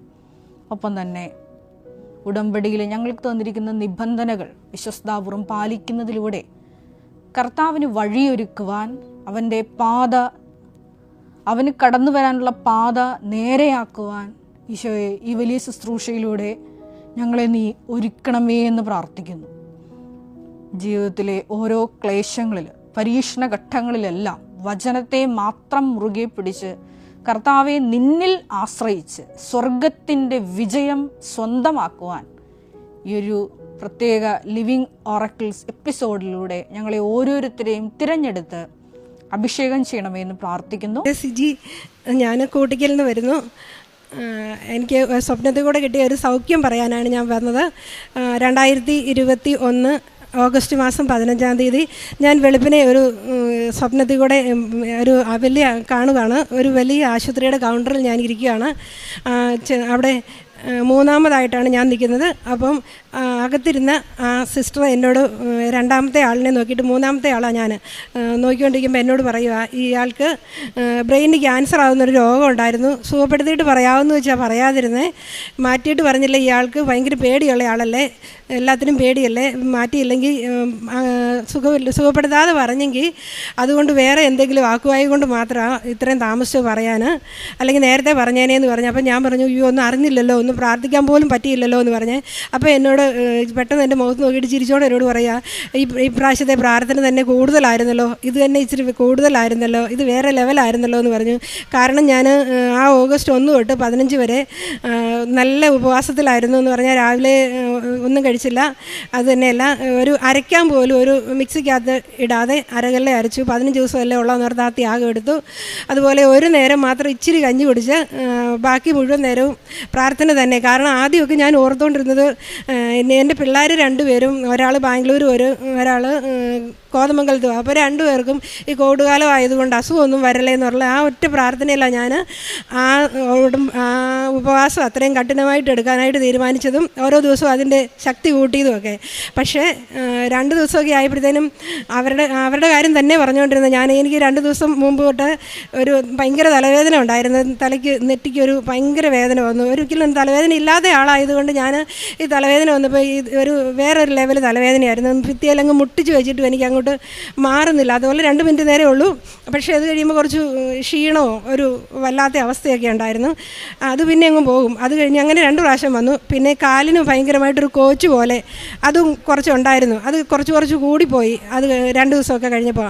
അപ്പം ഞാൻ പെട്ടെന്ന് അവിടെ ഇരുന്ന് പ്രാർത്ഥിക്കുമ്പോൾ എനിക്കൊരു വിഷമമുണ്ട്, ഇനി എന്നേലും വരാനാണോ എന്നൊരു തോന്നലുണ്ട്. അപ്പോൾ അതിനിടയ്ക്കാണ് എൻ്റെ പെങ്കൊച്ചിൻ്റെ അമ്മ ഒരു സ്റ്റാറ്റസ് ഇട്ടിട്ടുണ്ട്, ഒരു 18 വയസ്സുള്ള പയ്യൻ മരിച്ചതിൻ്റെ ഒരു സ്റ്റാറ്റസ് ഇട്ടിരിക്കുന്നത്. അപ്പോൾ ഞാൻ ചോദിച്ചു, ഈ കൊച്ചിന് എന്നാ പറ്റിയെന്ന് ചോദിച്ചു. അപ്പോൾ അവൾ എന്നോട് പറയുക, എൻ്റെ സിജിയമ്മേ, അവന് ബ്രെയിനിന് ക്യാൻസർ ആയിരുന്നു, അറിഞ്ഞില്ല, ലാസ്റ്റ് സ്റ്റേജിൽ അറിഞ്ഞ് 1 മാസമായതേ ഉള്ളൂ അറിഞ്ഞിട്ട്. കാരണം ഇവന് ലക്ഷണങ്ങളൊന്നും ഇല്ലായിരുന്നു, നല്ല മിടുക്കനാണ്, എല്ലാ കാര്യത്തിലും ഓടി പാഞ്ഞ് നടക്കുന്ന ആളാണ്. അപ്പോഴത്തേനും അവന് എന്നാ ചോദിച്ചെന്ന് ചോദിച്ചാൽ തലവേദന വന്നപ്പോൾ അവന് ഭിത്തിയെ മുട്ടിച്ച് വെച്ചു. അപ്പോൾ ആ മുട്ടിച്ച് വെച്ചപ്പം വേദന കുറയാഞ്ഞിട്ട് അവന് കാല് വാഷ് ബേസിലോട്ട് മുട്ടി അമർത്തി പിടിച്ചപ്പം അത് അടന്ന് വീണ് കാലൊടിഞ്ഞു. അപ്പം അതിൻ്റെ ബ്ലഡ് ടെസ്റ്റ് ചെയ്ത് ഓപ്പറേഷൻ ചെയ്യാനായിട്ട് ബ്ലഡ് ടെസ്റ്റ് ചെയ്തപ്പോഴത്തേനാണ് ക്യാൻസർ ഉണ്ടെന്ന് അറിഞ്ഞത്. അപ്പോൾ എനിക്ക് ഈ തലവേദന ഉണ്ടായല്ലോ എന്ന് ഓർത്തപ്പോൾ എനിക്കും ഇത് ഉണ്ടായല്ലോ എന്ന് ഓർത്ത് ഇവർ അങ്ങനെ ഒരു സാഹചര്യം കേട്ടു. അപ്പോൾ ഇതെനിക്ക് ഉണ്ടായല്ലോ എന്ന് ഓർത്തപ്പോൾ എനിക്കൊരു പേടി വന്നു. അതിൻ്റെ കൂടെ 2 ദിവസം കഴിഞ്ഞപ്പോൾ ഞാൻ പ്രാർത്ഥിച്ചുകൊണ്ടൊക്കെ ഇരിക്കുമ്പോൾ എൻ്റെ കൊച്ചു വീട്ടിൽ വന്നിട്ടുണ്ടായിരുന്നു അവധിക്ക്.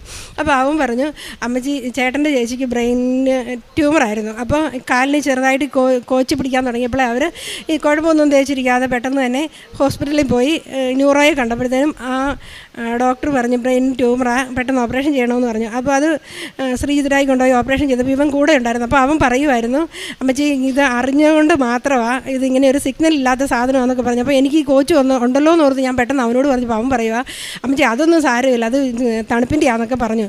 പക്ഷേ ഇതെൻ്റെ മനസ്സിൽ കിടപ്പുണ്ട്. പക്ഷേ അതുകൊണ്ട് ഞാൻ 2 ദിവസം കഴിഞ്ഞപ്പോൾ എൻ്റെ കാര്യം മാത്രം പറഞ്ഞ് എനിക്ക് എന്തെങ്കിലും വന്നാൽ മാറ്റിയിട്ട് എന്നോട് പറയാവുള്ളൂ, എനിക്ക് അപ്പടി പേടിയാണ്, എനിക്ക് സൂചി കാണും പേടിയാണ്, 2 വാക്സിൻ എടുത്ത കാര്യം എനിക്ക് മാത്രമേ അറിയത്തുള്ളൂ, സൂചി എനിക്ക് ഭയങ്കര പേടിയാണ്. അപ്പോൾ എനിക്ക് ഒരു ആശുപത്രിയിൽ കയറാനും പേടിയായതുകൊണ്ട് ഞാൻ അത് തന്നെ പറഞ്ഞ് നോയമ്പ് ഉപവാസവും അതിൻ്റെ കൂട്ടത്തിൽ അഖണ്ഡ ജപമാല ചെല്ലുമ്പോൾ ഇത് മാത്രമേ ഞാൻ പറയുന്നുള്ളൂ, എന്നെയല്ലോ ഉണ്ടേ മാറ്റിയിട്ടേ പറയാവുള്ളതെന്ന്. അപ്പം 15 ദിവസത്തിനിടയ്ക്ക് ഞാൻ 2 വചനം ഈശോയോട് ചോദിച്ചു. ആദ്യം ഒരെണ്ണം ചോദിച്ചപ്പം തൻ്റെ ദൈവത്തിൽ ആശ്രയിച്ചത് കൊണ്ട് അവനൊരു പോറൽ പോലും വരുന്നതായി കണ്ടില്ല എന്ന് പറഞ്ഞ് അത് കണ്ടു. അത് പെട്ടെന്ന് ഞാൻ എഴുതി തീർത്തു. അതിനും ഒരു 7 ദിവസം ആയതേ ഉള്ളൂ. അപ്പം ഞാൻ ഓർത്തുന്ന ഒരെണ്ണം കൂടി ചോദിക്കാമെന്ന് ഓർത്തുകൊണ്ട് ചുമ്മാ പെട്ടെന്ന് കിട്ടിയതാണ്, അവൻ നിൻ്റെ വഴി ഒരുക്കുമെന്ന്. അപ്പം ഞാൻ പെട്ടെന്ന് അതുകൂടെ എഴുതി. അപ്പം ഇതും ഉണ്ട്. പിന്നെ അഖണ്ഡ ജപമാല 16 ദിവസം ചൊല്ലി 16,000 നന്മ പറഞ്ഞവരെയും ചൊല്ലി. ഇതെല്ലാം കാഴ്ചവെച്ച് ഇതിന് വേണ്ടിയാണ് എനിക്ക് എന്തെങ്കിലും ഉണ്ടേ മാറ്റിയിട്ട് പറയണേ, അത് മാത്രമേ എൻ്റെ പ്രാർത്ഥന. അത് കഴിഞ്ഞ് തലേ ദിവസം എല്ലാം തീർത്ത് ഭക്ഷണമൊന്നും കഴിച്ചിട്ടില്ല. പിറ്റേ ദിവസം മാതാവിനെ കാണണമെന്ന് ഓർത്ത് നന്നായിട്ട് ഒരുങ്ങി എല്ലാ കാര്യങ്ങളും തീർത്ത് വെച്ച് പിറ്റേ ദിവസം ഇങ്ങനെ മാതാവിന് വേണ്ടി മാത്രം പ്രതീക്ഷിച്ച് ഓഗസ്റ്റ് 15 ഇരിക്കുക. ഉടമ്പടി എടുത്തതിന് ശേഷമാണ് കേട്ടോ 15 നോയമ്പ് ഭയങ്കരമായിട്ട് കർശനമായിട്ട് എടുക്കുകയും നല്ല ത്യാഗത്തോടെ എടുക്കുകയും ഉപവാസം എടുക്കുകയൊക്കെ ചെയ്തത്. അപ്പോൾ ഈ കാലിന് കോച്ച് വന്നപ്പോൾ ഞാൻ പെട്ടെന്ന് ഉടമ്പടി തൈലം തേച്ചായിരുന്നു. എന്നതാണെങ്കിലും മാറ്റി തരണേ, അത് മാത്രമേ ഉള്ളൂ പ്രാർത്ഥന. നെറ്റിയിലും തേക്കും.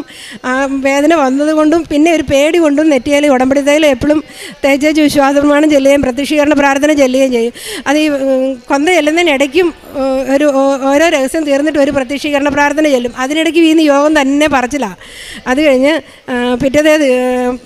പിറ്റേ ദിവസം ഞായറാഴ്ചയാണ്. അപ്പം ഓഗസ്റ്റ് 15 പള്ളി രാവിലെ പോകുന്നുണ്ടോ എന്ന് ചോദിച്ചപ്പോൾ ഞാൻ പറഞ്ഞു ഞാൻ രാവിലെ പോകുമെന്ന് പറഞ്ഞു. രാവിലെ എത്രയും പെട്ടെന്ന് പോകണമെന്നുള്ളതാണ്, പള്ളി പോകണമെന്നുള്ളതാണ് എൻ്റെ ആഗ്രഹം. പക്ഷേ വിളിച്ചില്ലേ ഞാൻ ഏക്കില്ല. അതുകൊണ്ട് എന്നോട് പറഞ്ഞു തന്നെ ഏറ്റാ പോകോളാൻ പറഞ്ഞു. ഞാൻ തന്നെ ഏറ്റിലും തന്നെയല്ല. 6 മണിയായപ്പോൾ ഞാനൊരു സ്വപ്നം കണ്ടു. 5:30 പ്രാർത്ഥന അന്ന് ആദ്യമായിട്ട് മുടങ്ങി കണ്ടത്. ഞാനൊരു ആശുപത്രിയുടെ വലിയ കൗണ്ടറിൽ നിൽക്കുവാണ്. അപ്പോൾ ഇത്രയും കാര്യങ്ങൾ വന്നത് എന്ന് വെച്ചാൽ ഈ ഞാൻ പറഞ്ഞില്ല മുമ്പേ പറഞ്ഞ കാര്യങ്ങൾ. ആശുപത്രിയിൽ പിന്നെ എന്നോട് ബ്രെയിനിന് ക്യാൻസർ ഉണ്ടെന്ന് പറഞ്ഞത്. അപ്പം ഞാൻ ഇങ്ങനെയൊക്കെ ചോദിച്ചത് ഈ വലിയ ഉപവാസവും നോയമ്പും ആയിരുന്നല്ലോ, ഇതുകൊണ്ട് ഇത് തന്നെ ഇച്ചിരി കൂടുതലായിരുന്നല്ലോ എന്ന് പറഞ്ഞില്ലേ, അതിൻ്റെ കാരണമാണ് ഞാൻ പറഞ്ഞത് ഇത്രയും നേരം.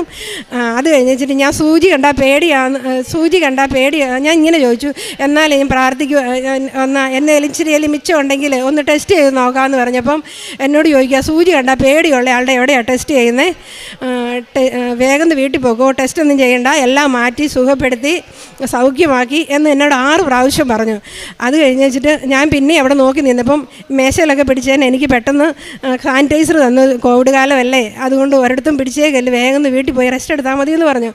ഞാൻ അത് എന്നിട്ടും പിന്നെയും വിഷമിച്ചും വെപ്രാളപ്പെട്ട് അവിടെ നിൽക്കുക. അന്നേരം 2-3 പേരുടെ ചീട്ടും കൂടെ എഴുതിയിട്ട് എൻ്റെ അടുത്ത് വന്നു. അന്നേച്ച് പെട്ടെന്ന് എന്നോട് പറയുക ഇതുവരെ പോയില്ല എന്ന് ചോദിച്ചപ്പോഴേ ഞാൻ ഒരു തടയും കൂടെ ഇറങ്ങി.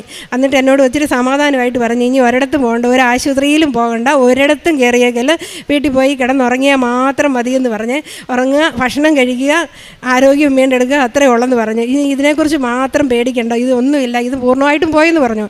അന്നേരത്തിന് ഞാൻ ഉറക്കത്തിൽ നിന്ന് സ്വപ്നമൊക്കെ ഉറക്കം തെളിഞ്ഞു, സ്വപ്നമൊക്കെ തീർന്നു. അത് കഴിഞ്ഞ് ഞാൻ ആരോടും പറയാതെ ഓടിച്ചെന്ന് ഈശോയോട് പറഞ്ഞു ഞാൻ ഈ കണ്ടതുപോലെയാണ്, എനിക്ക് പേടിയില്ല, അല്ലാതെ ഒന്നും വരല്ലേ, എനിക്ക് അപ്പടി പേടിയാന്ന് ഈശോയ്ക്ക് അറിയാമല്ലോ എന്ന് പറഞ്ഞു. അത് കഴിഞ്ഞിട്ട് ഞാൻ പള്ളിയിൽ പോയി ഈശോയോടും മാതാവിനോടും പറഞ്ഞേച്ചു രാവിലെ തന്നെ പോകാനൊന്നും ഒരു ആരോഗ്യമില്ല, അന്നേരം ഈ പേടിയുണ്ടാവും.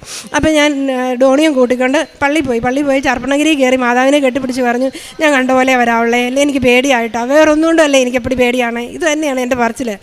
അത് കഴിഞ്ഞ് പള്ളിയിൽ ചെന്ന് കുർബാനയൊക്കെ കണ്ട് കുർബാനയും കൂടി തിരിച്ചു വന്നപ്പോഴും വലിയ മിണ്ടാട്ടമൊന്നുമില്ല, ഈ സ്വപ്നം കണ്ടതിൻ്റെ ഒരു വിഷമത്തിലിരിക്കുക. എൻ്റെ ഭക്ഷണം കഴിച്ച് ഒരു ശകലം കഴിഞ്ഞപ്പോൾ ഭയങ്കര ക്ഷീണമെന്ന് പറഞ്ഞാൽ ഒരു മെഡിക്കൽ കോളേജിൽ എടുക്കില്ലാത്ത കൂടി ക്ഷീണമാണ്. എന്നിട്ട് ഞാൻ ഓർക്കുമായിരുന്നു എന്നെ ഇങ്ങനെ പറ്റിയെന്നൊക്കെ ഓർത്തൊരു വിഷമിച്ചൊക്കെ നടന്നപ്പോൾ എല്ലാവരും എന്നോട് ചോദിക്കുന്നുണ്ട്, അടുത്ത് കിട്ടിയ ചേച്ചിയും ചോദിച്ചു എന്നാ ചേച്ചി ഇന്ന് അപ്പടി ക്ഷീണമെന്ന്. ഞാൻ പറഞ്ഞു ഒത്തിരി ദിവസം കൂടി ഭക്ഷണം കഴിച്ചതിൻ്റെ ആയിരിക്കുമെന്ന് പറഞ്ഞ് നമ്മൾ കഴിക്കുമ്പോൾ ഉണ്ടാവുമല്ലോ ഒരു ക്ഷീണം, അതാണെന്ന് പറഞ്ഞു. കുറച്ച് കഴിഞ്ഞ് ഒരു 11 മണിയായപ്പോഴത്തേനും 2-3 പ്രാവശ്യം തുമ്മി. പിന്നെ ഒരു 3 തോർത്ത് നിറച്ച് ലിക്വിഡായിട്ട് സാനിറ്റൈസർ പോലെ കുറുകിയ എന്തോ സാധനം വന്ന് ഇപ്പോൾ 3 തോർത്ത് നിറഞ്ഞു. അപ്പം മൂന്നാമത്തേത് എടുത്തപ്പം പുള്ളിക്കാരൻ 2 തോർത്ത് കഴുകിയിടാൻ പോയപ്പോൾ എന്നോട് ചോദിച്ചു ഇതെന്നെ ഈ കുഴമ്പ് കൊല്ലിക്കുന്ന സാധനം, ഇത് കഫമൊന്നും അല്ലല്ലോ, ഇതെന്നാ സാധനമാണെന്ന് ചോദിച്ചു. ഞാൻ പറഞ്ഞു എനിക്കൊന്നും അറിയത്തില്ലെന്ന് പറഞ്ഞു. ഞാൻ ആ സമയത്ത് എൻ്റെ സ്വപ്നമോ എൻ്റെ ഓർമ്മയോ ഒന്നുമില്ല, എൻ്റെ മനസ്സിലൊന്നുമില്ല. കാരണം ഈ വന്നു പോകുന്നത് തൂത്ത് കളയുന്നു, തുപ്പി കളയുന്നു, കാണിക്കാൻ വരുന്നു, തല കറങ്ങുന്നു, ഇതെല്ലാം ഉണ്ട്. ഇതൊന്നും ആരോടും പരാതി പറയാതെ ഇതെല്ലാം സഹിച്ച് ഇരിക്കുക. അത് കഴിഞ്ഞ് 3-ാമത്തേത് കൂടെ തീരാറായപ്പോൾ ഞാൻ ഓർത്തു എന്നാൽ മുറ്റത്തിറങ്ങി ഒരു നൈറ്റി എടുത്തിട്ട്, അതിന് മയമൊക്കെ ഉണ്ടല്ലോ, പഴയ നൈറ്റി എടുത്തിട്ട് തൂക്കാമെന്ന് ഓർത്തുകൊണ്ട് ഇറങ്ങിയപ്പോൾ ഞാൻ ചോദിക്കുക ഇച്ചിരി തൂളുന്നുമുണ്ട്. അപ്പം 2 പ്രാവശ്യം പിന്നെയും വല്ലാതെ ഇങ്ങോട്ട് വരിക. അപ്പം ഞാൻ പറഞ്ഞു ഞാൻ ഇത്രയും പ്രാർത്ഥിച്ചിട്ട് എനിക്ക് ഇത് കൂടെ പണിയാണോ അതായിരുന്നു, ഞാൻ എന്തേലും പ്രാർത്ഥിച്ചതായിരുന്നു, ഇനി ഞാൻ ഒരിക്കലും പ്രാർത്ഥിക്കുമൊന്നുമില്ല, ഈ പ്രാർത്ഥിച്ചാൽ എനിക്ക് പേര് നിൽക്കാൻ പോലും പറ്റുമല്ലോ, ഇത് എന്നാ വലിയ രോഗമാണ് തന്നെ, ഞാൻ മടുത്തല്ലോ, ഇത് എന്നതായിരുന്നു ഈ തലയ്ക്കകത്ത് ഇത്ര ഇരുന്ന് പൊട്ടിപ്പോകാൻ, ഇതിന് മാത്രം സാധനം എന്നാ ഇരുന്നതെന്നൊക്കെ ഞാൻ ചോദിച്ചു ഈ പരാതി പറഞ്ഞ് ഈശോയോട് ഇങ്ങനെയൊക്കെയാണോ കാണിക്കേണ്ടത്, ഞാൻ ഈശോയും മാതാവിനെ കാണണമെന്ന് പറഞ്ഞിട്ട് എനിക്ക് ഇത് കൂട്ടാണോ കാണിച്ചു തരുന്നതെന്നൊക്കെ ഞാൻ ചോദിച്ചേ. അത് കഴിഞ്ഞ് ഞാൻ ഇങ്ങോട്ട് പെരയ്ക്കകത്ത് കയറി കിടക്കുക. അന്നേരം എനിക്ക് പറ്റിയല്ലാത്തത് കൊണ്ട് ഒന്നും മിണ്ടാട്ടമൊന്നുമില്ല, ഒരു ചെറിയ കെട്ടിലേക്ക് കിടന്നു ഇത് മാത്രം ചിന്തിച്ചുകൊണ്ടിരിക്കുക, വയ്യല്ലോ എന്നുള്ളത്, എന്നെ പറ്റി ഇങ്ങനെ ആയി പോയെന്നൊക്കെ എൻ്റെ മനസ്സിൽ. അല്ലാതെ ഇത് സ്വപ്നത്തെക്കുറിച്ചൊന്നും ആ മനസ്സിൽ അന്നേരം ഒന്നുമില്ല. അന്നേരം എല്ലാം ഈ തലച്ചോറിനകത്ത് നടക്കുന്നതുകൊണ്ടായിരിക്കും ഒരു ഓർമ്മയില്ല അങ്ങനെയുള്ള കാര്യം. അത് കഴിഞ്ഞ് ഒരു 12 ആയപ്പോഴത്തേക്ക് എനിക്ക് പെടലി പോലും തിരിക്കത്തില്ല, തൊട്ട് പോലും നോക്കാൻ പറ്റിയല്ല തലേ, അതുപോലെ വേദന. അത് കഴിഞ്ഞ് ഒരു 3 മണി ആയപ്പോഴത്തേന് ഈ ലീക്ക് ഇച്ചിരി കുറഞ്ഞു കഴിഞ്ഞപ്പോഴത്തേന് എനിക്ക് പഴയ ഓർമ്മ വന്നപ്പം പെട്ടെന്ന് ഞാൻ പറഞ്ഞു, ഞാനൊരു സ്വപ്നം കണ്ടായിരുന്നു. അപ്പോൾ ഡോണിയുണ്ട്, അവൻ ഡെൻ്റലിന് പഠിക്കുന്ന, അപ്പം ഡോണിയും ഈ ചാച്ചനും ഉണ്ട്. അപ്പോഴത്തേന് ഞാൻ പിന്നെ പറഞ്ഞപ്പോൾ എന്നോട് സ്വപ്നത്തിൽ പറഞ്ഞത് മാറ്റിയെന്നാണ് പറഞ്ഞ്, ബ്രെയിനിന് ക്യാൻസർ ആകുന്നൊരു രോഗം ഉണ്ടായിരുന്നു, സുഖപ്പെടുത്തിയിട്ട് പറയാമെന്ന് വെച്ചാൽ പറഞ്ഞ് മാറ്റിയെന്നാണ് പറഞ്ഞതെന്ന് പറഞ്ഞു. അപ്പോൾ ഞാൻ പറഞ്ഞു, ഞാനിങ്ങനെ പറഞ്ഞപ്പോഴേ പുള്ളിക്കാരൻ ഇവിടെ ഒന്ന് ധ്യാനം കൂടിയിട്ടുണ്ട്, 1 വർഷത്തോളം കൂടുന്ന, കാരണം ഞങ്ങൾ കോവിഡ് കാലത്തിന് മുമ്പേ എല്ലാ മാസവും അന്ന് ചൊവ്വാഴ്ച ധ്യാനം കൂടുമായിരുന്നു. അപ്പോഴത്തേനും ഞായറാഴ്ചയൊക്കെ അങ്ങനെ ധ്യാനം കൂടുമ്പോൾ ഇത്തിരി സൗഖ്യമൊക്കെ കേട്ടിട്ടുള്ളതുകൊണ്ട് പുള്ളിക്ക് ഈ സുഖപ്പെടുത്തിയത് കേട്ടപ്പോഴത്തേന് അങ്ങനെ പറഞ്ഞോ, നീ കേട്ടോ, മാറ്റിയെന്ന് പറഞ്ഞോ, അത് കേട്ടോ എന്നാണ് പുള്ളി ചോദിക്കുന്നത്. അപ്പം ഞാൻ പറഞ്ഞു, അങ്ങനെ ഉറപ്പായിട്ട് പറഞ്ഞു, അത് 6 പ്രാവശ്യവും പറഞ്ഞെന്ന് പറഞ്ഞു. അപ്പം പുള്ളി ഇവൻ അന്നേരത്തേനും അലമ്പുണ്ടാക്കാൻ തുടങ്ങി കൊച്ച്.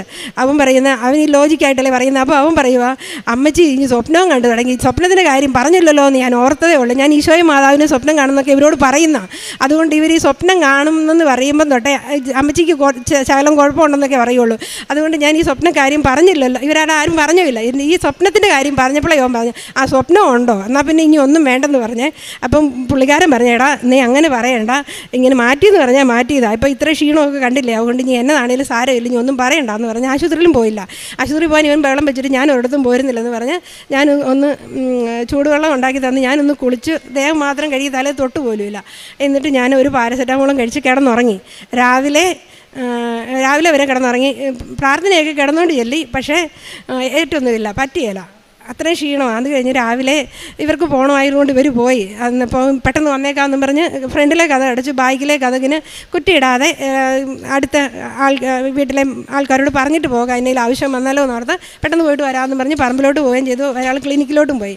അത് കഴിഞ്ഞ് ഒരു 11 മണി വരെ ഞാൻ കിടന്ന് ഉറങ്ങും, ഇടയ്ക്ക് ഒന്ന് ചായ കുടിച്ചതൊക്കെ ഉള്ളൂ. അത് കഴിഞ്ഞ് വെച്ചിട്ട് ഞാൻ ഉറക്കമൊന്നും വരുന്നില്ല, അപ്പടി ക്ഷീണവും സങ്കടവും മാത്രമേ ഉള്ളൂ. തലേദിവസം നല്ലപോലെ ഇറങ്ങിയതില്ല. അപ്പോൾ അന്നേരം ഒരു തണുപ്പ് പെട്ടെന്ന് ഒരു 11 മണിയായി, ഇപ്പോൾ തണുപ്പ് ഇങ്ങോട്ട് കയറി വരുന്ന പോലെ തോന്നി, പെട്ടെന്നൊരു വേറൊരു ഫീൽ വന്നു. അപ്പം ഞാൻ പെട്ടെന്ന് ഓർത്ത് എന്നെ ഒരു മാറ്റം എന്ന് ഒന്നും കാണുന്നില്ല. പക്ഷേ എന്നോട് ചോദിക്കുകയാണ്, ഇന്നലെ വലിയ പരാതിയായിരുന്നല്ലോ, നല്ല സൗണ്ട് എന്ന് പറഞ്ഞാൽ എൻ്റെ ഈശോയെ പറയാനില്ല, അതുപോലെ ഒരു ശാന്തമായിട്ട് എന്നോട്, ഇന്നലെ വലിയ പരാതിയായിരുന്നല്ലോ, തലയ്ക്കതെന്നാ ഇത്ര കിടന്നേ, എന്നാ ഇത്ര പൊട്ടിപ്പോകാൻ എന്നൊക്കെ ചോദിച്ചല്ലോ, ഇപ്പം മനസ്സിലായോ എന്ന് ചോദിച്ചു. അപ്പോൾ ഞാൻ പറഞ്ഞു, അയ്യോ ഉണ്ടായിരുന്നോ എന്ന് ഞാനൊരു ചോദ്യം പെട്ടെന്ന് ചോദിച്ചു. കാരണം അന്നേരം എനിക്ക് ക്ലിക്കാകുന്നത്, കാരണം എനിക്കത് മനസ്സിലായില്ലായിരുന്നു. അത് പിറ്റേ ദിവസം വന്ന് എനിക്ക് മനസ്സിലാക്കി തന്നു, കാര്യവും പറഞ്ഞ് തന്നേച്ചിട്ട് ആ സമയത്താണ് എനിക്ക് മനസ്സിലാകുന്നത്. അപ്പം എനിക്ക് അയ്യോ ഉണ്ടായിരുന്നോ എന്ന് ഞാൻ ഒച്ചയിൽ ഇങ്ങനെ പെട്ടെന്ന് ഒരു ആവലാതിപ്പെട്ട് ചോദിച്ചേ. അപ്പം പറഞ്ഞു, ഉണ്ടായിരുന്നു, പൂർണ്ണമായിട്ട് മാറ്റി, ഇനി കിടന്നാൽ മതി കേട്ടോ, റെസ്റ്റ് എടുത്ത് ഭക്ഷണമൊക്കെ കഴിച്ച് സുഖമായിട്ടിരുന്നാൽ മതി, ഒരാശുപത്രിയിലും പോകണ്ടെന്ന് എന്നോട് എത്ര തവണ പറഞ്ഞെന്ന് എനിക്കറിയത്തില്ല. തലേ ദിവസം ഒത്തിരി പ്രാവശ്യം പറഞ്ഞു, ഇവിടെ എങ്ങും നിൽക്കില്ല, ഇനി ഒരിടത്തും പോകല്ലെന്ന്. അതുപോലെ പിറ്റേ ദിവസം കണ്ടപ്പം പറഞ്ഞു, ഇനി ഒരിടത്തും പോകേണ്ട, കോവിഡ് കാലം, ഇറങ്ങി നടക്കരുത്, വീട്ടിൽ ഇരുന്ന് റെസ്റ്റ് എടുത്താൽ മതി, ഈ ക്ഷീണവും ഇപ്പോഴുള്ള പ്രതിരോധ ശേഷിയൊക്കെ വന്നോളും, ഇനി റെസ്റ്റ് മാത്രം മതി, അത് മാത്രമേ എന്നോട് പറഞ്ഞുള്ളൂ. അത് കഴിഞ്ഞിട്ട് എന്നോട് ചോദിച്ചു, എനിക്ക് കാലിനപ്പടി കോച്ചാന്ന് പറഞ്ഞില്ല, കാലെടുക്കാൻ പറ്റില്ലാത്ത കോച്ചായിരുന്നു. അപ്പം എന്നോട് ചോദിക്കുക, ഈ കാലിൻ്റെ കോച്ച് പോയോന്നൊന്ന് നോക്കാൻ പറഞ്ഞു. ഞാൻ ഇപ്പോൾ എടുത്തിട്ട് എൻ്റെ കാല് ഇങ്ങനെ പറിക്കത്തില്ലാത്ത ഞാൻ ഇങ്ങനെ എടുത്ത് കോച്ച് നോക്കിയിട്ടും കോച്ചുന്നില്ല. അയ്യോ അതും പോയോന്ന് ഞാൻ ഇച്ചിരി ആവലാതി വിട്ട്, ഞാൻ ഭയങ്കര സന്തോഷമുണ്ട്, എന്നാ ഒരു അവസ്ഥയാണെന്ന് പറയാൻ അറിയത്തില്ല, അതുപോലെ ചോദിക്കുക, അയ്യോ അതും പോയോന്ന്. അപ്പോൾ എന്നോട് പറയുകയാണ്, അതും പോയെന്ന് പറഞ്ഞൊരു ചിരി. അത് കഴിഞ്ഞിട്ട് എന്നിട്ടും കാണുന്നില്ല, പക്ഷേ ഈ നമ്മളോട് സംസാരിക്കുന്ന മുഴുവൻ നമുക്ക് വ്യക്തമായിട്ട് നല്ല അടുത്തിരുന്ന് പറയുന്ന പോലെ പറയുന്നുണ്ട്. അത് കഴിഞ്ഞിട്ട് ഞാൻ അതും പോയല്ലോ എന്ന് ഓർത്തപ്പം എനിക്ക് അന്നേരം നന്നായിട്ട് മനസ്സിലായി, ഇത്രയും പോയ കാര്യമല്ല എൻ്റെ മനസ്സിൽ കൂടെ പെട്ടെന്ന് അങ്ങ് ഓടി വന്ന് തലേദിവസം നടന്നതും മുഴുവൻ ഞാൻ ചോദിച്ചതും ഞാൻ മുറ്റത്തിറങ്ങിയപ്പോൾ പരാതി പറഞ്ഞതും എല്ലാം എൻ്റെ മനസ്സിലോട്ട് വന്നപ്പോൾ എനിക്ക് ഭയങ്കരമായിട്ട് വിഷമം വന്നേ. എനിക്ക് സങ്കടം കൊണ്ടൊന്നും മേല. അന്നേരം എന്നോട് തോന്നി, എനിക്ക് സങ്കടപ്പെട്ടൊന്നും ഉണ്ടാക്കണ്ട, അവരൊക്കെ വരുമ്പോഴത്തേനും കാര്യം പറഞ്ഞാൽ മതി, സമാധാനമായിട്ടിരുന്നു എന്നും പറഞ്ഞ് ഒത്തിരി സമാധാനിപ്പിച്ചേച്ച് പോയി.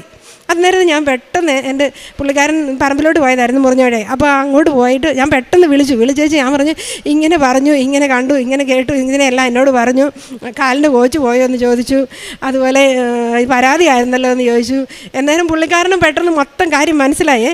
അന്നേരം ഞാൻ പെട്ടെന്ന് വന്നേക്കാം, ഇനി പേടിക്കൊന്നും വേണ്ടല്ലോ, ഇപ്പം സംഗതിയുടെ തെളിവും കൂടെ കിട്ടിയില്ല, ഇനി പേടിക്കണ്ടല്ലോ എന്നൊക്കെ പറഞ്ഞ് ഒരു ഭയങ്കര സമാധാനം. പക്ഷേ എന്നാലും നമുക്കൊരു രോഗം ഉണ്ടെന്ന് പറയുമ്പോൾ നമുക്കൊരു സ്തംഭനാവസ്ഥയാണെന്ന് പറഞ്ഞാൽ നമുക്ക് ഭയങ്കര പേടി. പക്ഷേ ഇത് ഭയങ്കര വിഷമമാണ്. എൻ്റെ ഈശോ എന്നെ ഇത്രയും കാത്തല്ലോ, ഇതെല്ലാം ഞാൻ ചോദിക്കുന്നത്. എൻ്റെ സ്വപ്നമെല്ലാം തീർന്ന് ഇത് നടക്കുന്ന കാര്യമാണ് കേട്ടോ, 11 മണിക്കത്തെ. അപ്പോൾ അന്നേരം ഞാൻ പറയുന്ന, എൻ്റെ തമ്പുരാനെ എന്നെ ഇത്രയും കാത്തല്ലോ, ഒരു സൂചി പോലും വെക്കാതെ ഇത്രയും കാര്യം നടത്താൻ എൻ്റെ ഈശോയ്ക്കല്ലേ പറ്റുള്ളൂ, എന്നാലും ഇതിനൊരു കുറുക്ക് വഴി ഈശോ അല്ലാതെ ആരെങ്കിലും കാണിച്ചു തന്നോ എന്നെല്ലാം ചോദിച്ച് ഞാനിങ്ങനെ ഭയങ്കരമായിട്ട് ഈശോയോട് നന്ദി പറഞ്ഞുകൊണ്ടിരിക്കുക. ഓടി ചെന്ന് മാതാവിനോട് പറയും, ഏറ്റു നിൽക്കാൻ പറ്റുകയില്ലേ പോലും ഞാൻ പെട്ടെന്ന് ഈശോയോടും മാതാവിൻ്റെ അടുത്ത് ഓടി ചെന്ന് പറയേ, തൈലം തേക്കുകയെ.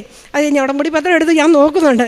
ഞാൻ ഉടമ്പടി എന്നിട്ട് ഞാൻ ഇതിനിടയ്ക്ക് പറയുന്നുണ്ടായിരുന്നേ, തലേ ദിവസം ഞാൻ ഈ കൊന്ത ചെല്ലുമ്പം പറയുന്നുണ്ടായിരുന്നു, ഞാൻ ഉടമ്പടി എടുത്തതാ, എനിക്ക് എന്നേലും വന്നാൽ മാറ്റുമെന്ന് എനിക്കറിയാം, എനിക്കൊന്നും എന്നെ വന്നാലും പേടിക്കണമെന്നറിയാം, പക്ഷേ എനിക്ക് ഈ സൂചി പേടിയായതുകൊണ്ട് എന്നെ നോക്കണം, നേരത്തെ എന്നോട് മാറ്റിയിട്ടേ പറയാവുള്ളൂ. ഇത് മാത്രമേ എൻ്റെ പ്രാർത്ഥനയും പറച്ചിലുണ്ടായിരുന്നു. അത് തമ്പുരാൻ നല്ലപോലെ കേട്ടു.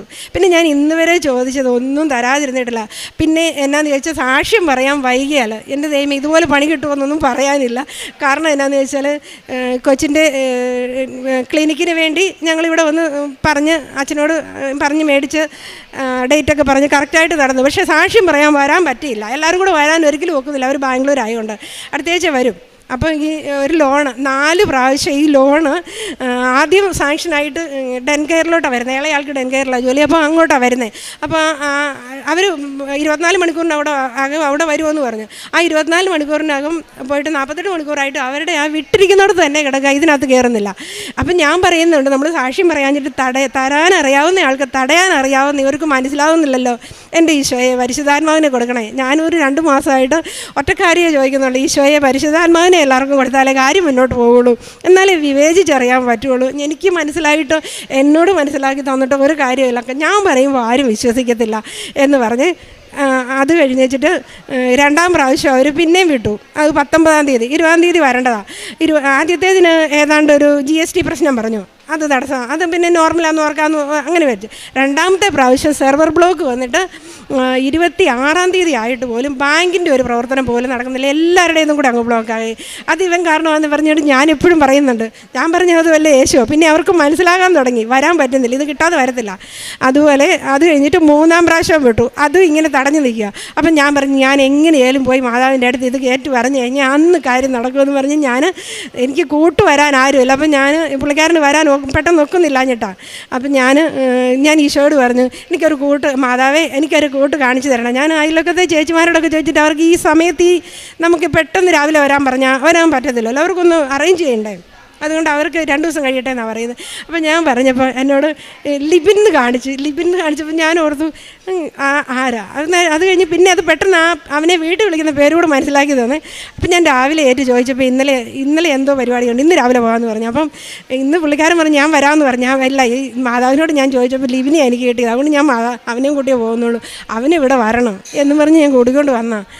പിന്നെ ചോദിച്ചതെല്ലാം കിട്ടുമെന്ന് പറഞ്ഞാൽ നമ്മൾ സാക്ഷ്യം പറയാൻ താമസിക്കല്ലോ. ഞാനിവിടെ സാക്ഷ്യം പറയാൻ വന്ന് മടുത്തു. കാര്യം എന്താണെന്ന് വെച്ചാൽ നമ്മുടെ സാക്ഷ്യത്തിന് ഭയങ്കര പവറുണ്ടെങ്കിൽ അതൊന്ന് പറഞ്ഞു പഠിപ്പിക്കണമെന്നുണ്ടെങ്കിൽ അത് എല്ലാം കൃത്യമായിട്ടായിരിക്കണം. അതുകൊണ്ടാണ് എനിക്കതങ്ങ് സാധിക്കാതെ വന്നത്. എല്ലാവരും കൂടെ വന്ന് അടുത്ത ആഴ്ച പറയും. ഈശോയ്ക്കും അമ്മയ്ക്കും ഒത്തിരി നന്ദി. കാരുണ്യപ്രവൃത്തി എന്ന് പറഞ്ഞാൽ ഞാൻ പത്രം കൊടുക്കുന്നത് തന്നെയല്ല, എന്നെക്കൊണ്ട് പറ്റുന്നതെല്ലാം ചെയ്യും. അതുപോലെ ഡ്രസ്സൊക്കെ കളക്ട് ചെയ്ത് കൃത്യമായിട്ട് എത്തിക്കേണ്ടടുത്ത് എല്ലാവരുടെയും ഡ്രസ്സുകൾ, നമ്മുടെ വീട്ടിലെ ഡ്രസ്സ് തന്നെയല്ല, നല്ല ഒട്ടും കുഴപ്പമില്ലാതെ 1-2 ഒക്കെ ഇട്ട് വെച്ചിട്ട് ഡ്രസ്സ് നന്നായിട്ട് എന്ന് വെച്ചാൽ ഇപ്പം പിള്ളേരൊക്കെ അധികം ദൂരോട്ടൊന്നും പോകുന്നില്ലല്ലോ. അപ്പോൾ അങ്ങനെ നല്ല ഡ്രസ്സ് തന്നെ കളക്ട് ചെയ്ത് കൃത്യമായിട്ട് അത് എത്തിക്കേണ്ടടുത്ത് എത്തിക്കും. വർഷങ്ങൾ ആയിട്ട് എത്തിക്കുന്നുണ്ട്. പിന്നെ എൻ്റെ പത്രം തന്നെയല്ല, എവിടെ പത്രം കണ്ടാലും ഞാനത് എടുത്തുകൊണ്ട് പോവുകയും ചെയ്യും. അത് ഞാൻ എവിടെയെങ്കിലും പോകുമ്പോൾ പത്രവും ഉപ്പും എൻ്റെ കയ്യിലുണ്ട്. പിന്നെ കാശുരൂപം എപ്പോഴും കയ്യിൽ കാണും, അത് ആവശ്യമുള്ളവർക്ക് എല്ലാം കൊടുക്കും. ഞാൻ ഇവിടെ വന്ന് സാക്ഷ്യം പറയാൻ പറ്റിയില്ലെങ്കിൽ ഞാൻ ഒരാളെ കണ്ടാൽ അവരെ എങ്ങനെയെങ്കിലും പിടിച്ച് നിർത്തി 1/2 മണിക്കൂർ ഇതെൻ്റെ കാര്യം മൊത്തം പറഞ്ഞിട്ടേ വിടുകയുള്ളൂ. അങ്ങനെ ഒരുപാട് പേര് ഇവിടെ വന്ന് ഉടമ്പടി എടുത്തിട്ടുണ്ട്. ഓരോ ആവശ്യം വരുമ്പോൾ അവർ പെട്ടെന്ന് ഓർക്കുകയും പ്രാർത്ഥിക്കണമെന്ന് പറയുകയും ചെയ്യും. ഇതെല്ലാം കാര്യങ്ങളും നടക്കുന്നുണ്ട്. എല്ലാം സാധിച്ചു തന്ന അമ്മയ്ക്ക് ഈശോയ്ക്ക് ഒത്തിരി നന്ദി. അപ്പോസ്തല പ്രവർത്തനങ്ങൾ 2:17 അവസാന ദിവസങ്ങളിൽ എല്ലാ മനുഷ്യരുടെയും മേൽ എൻ്റെ ആത്മാവിനെ ഞാൻ വർഷിക്കും. നിങ്ങളുടെ പുത്രന്മാരും പുത്രിമാരും പ്രവചിക്കും. നിങ്ങളുടെ യുവാക്കൾക്ക് ദർശനങ്ങളുണ്ടാവും. നിങ്ങളുടെ വൃദ്ധന്മാർ സ്വപ്നങ്ങൾ കാണും.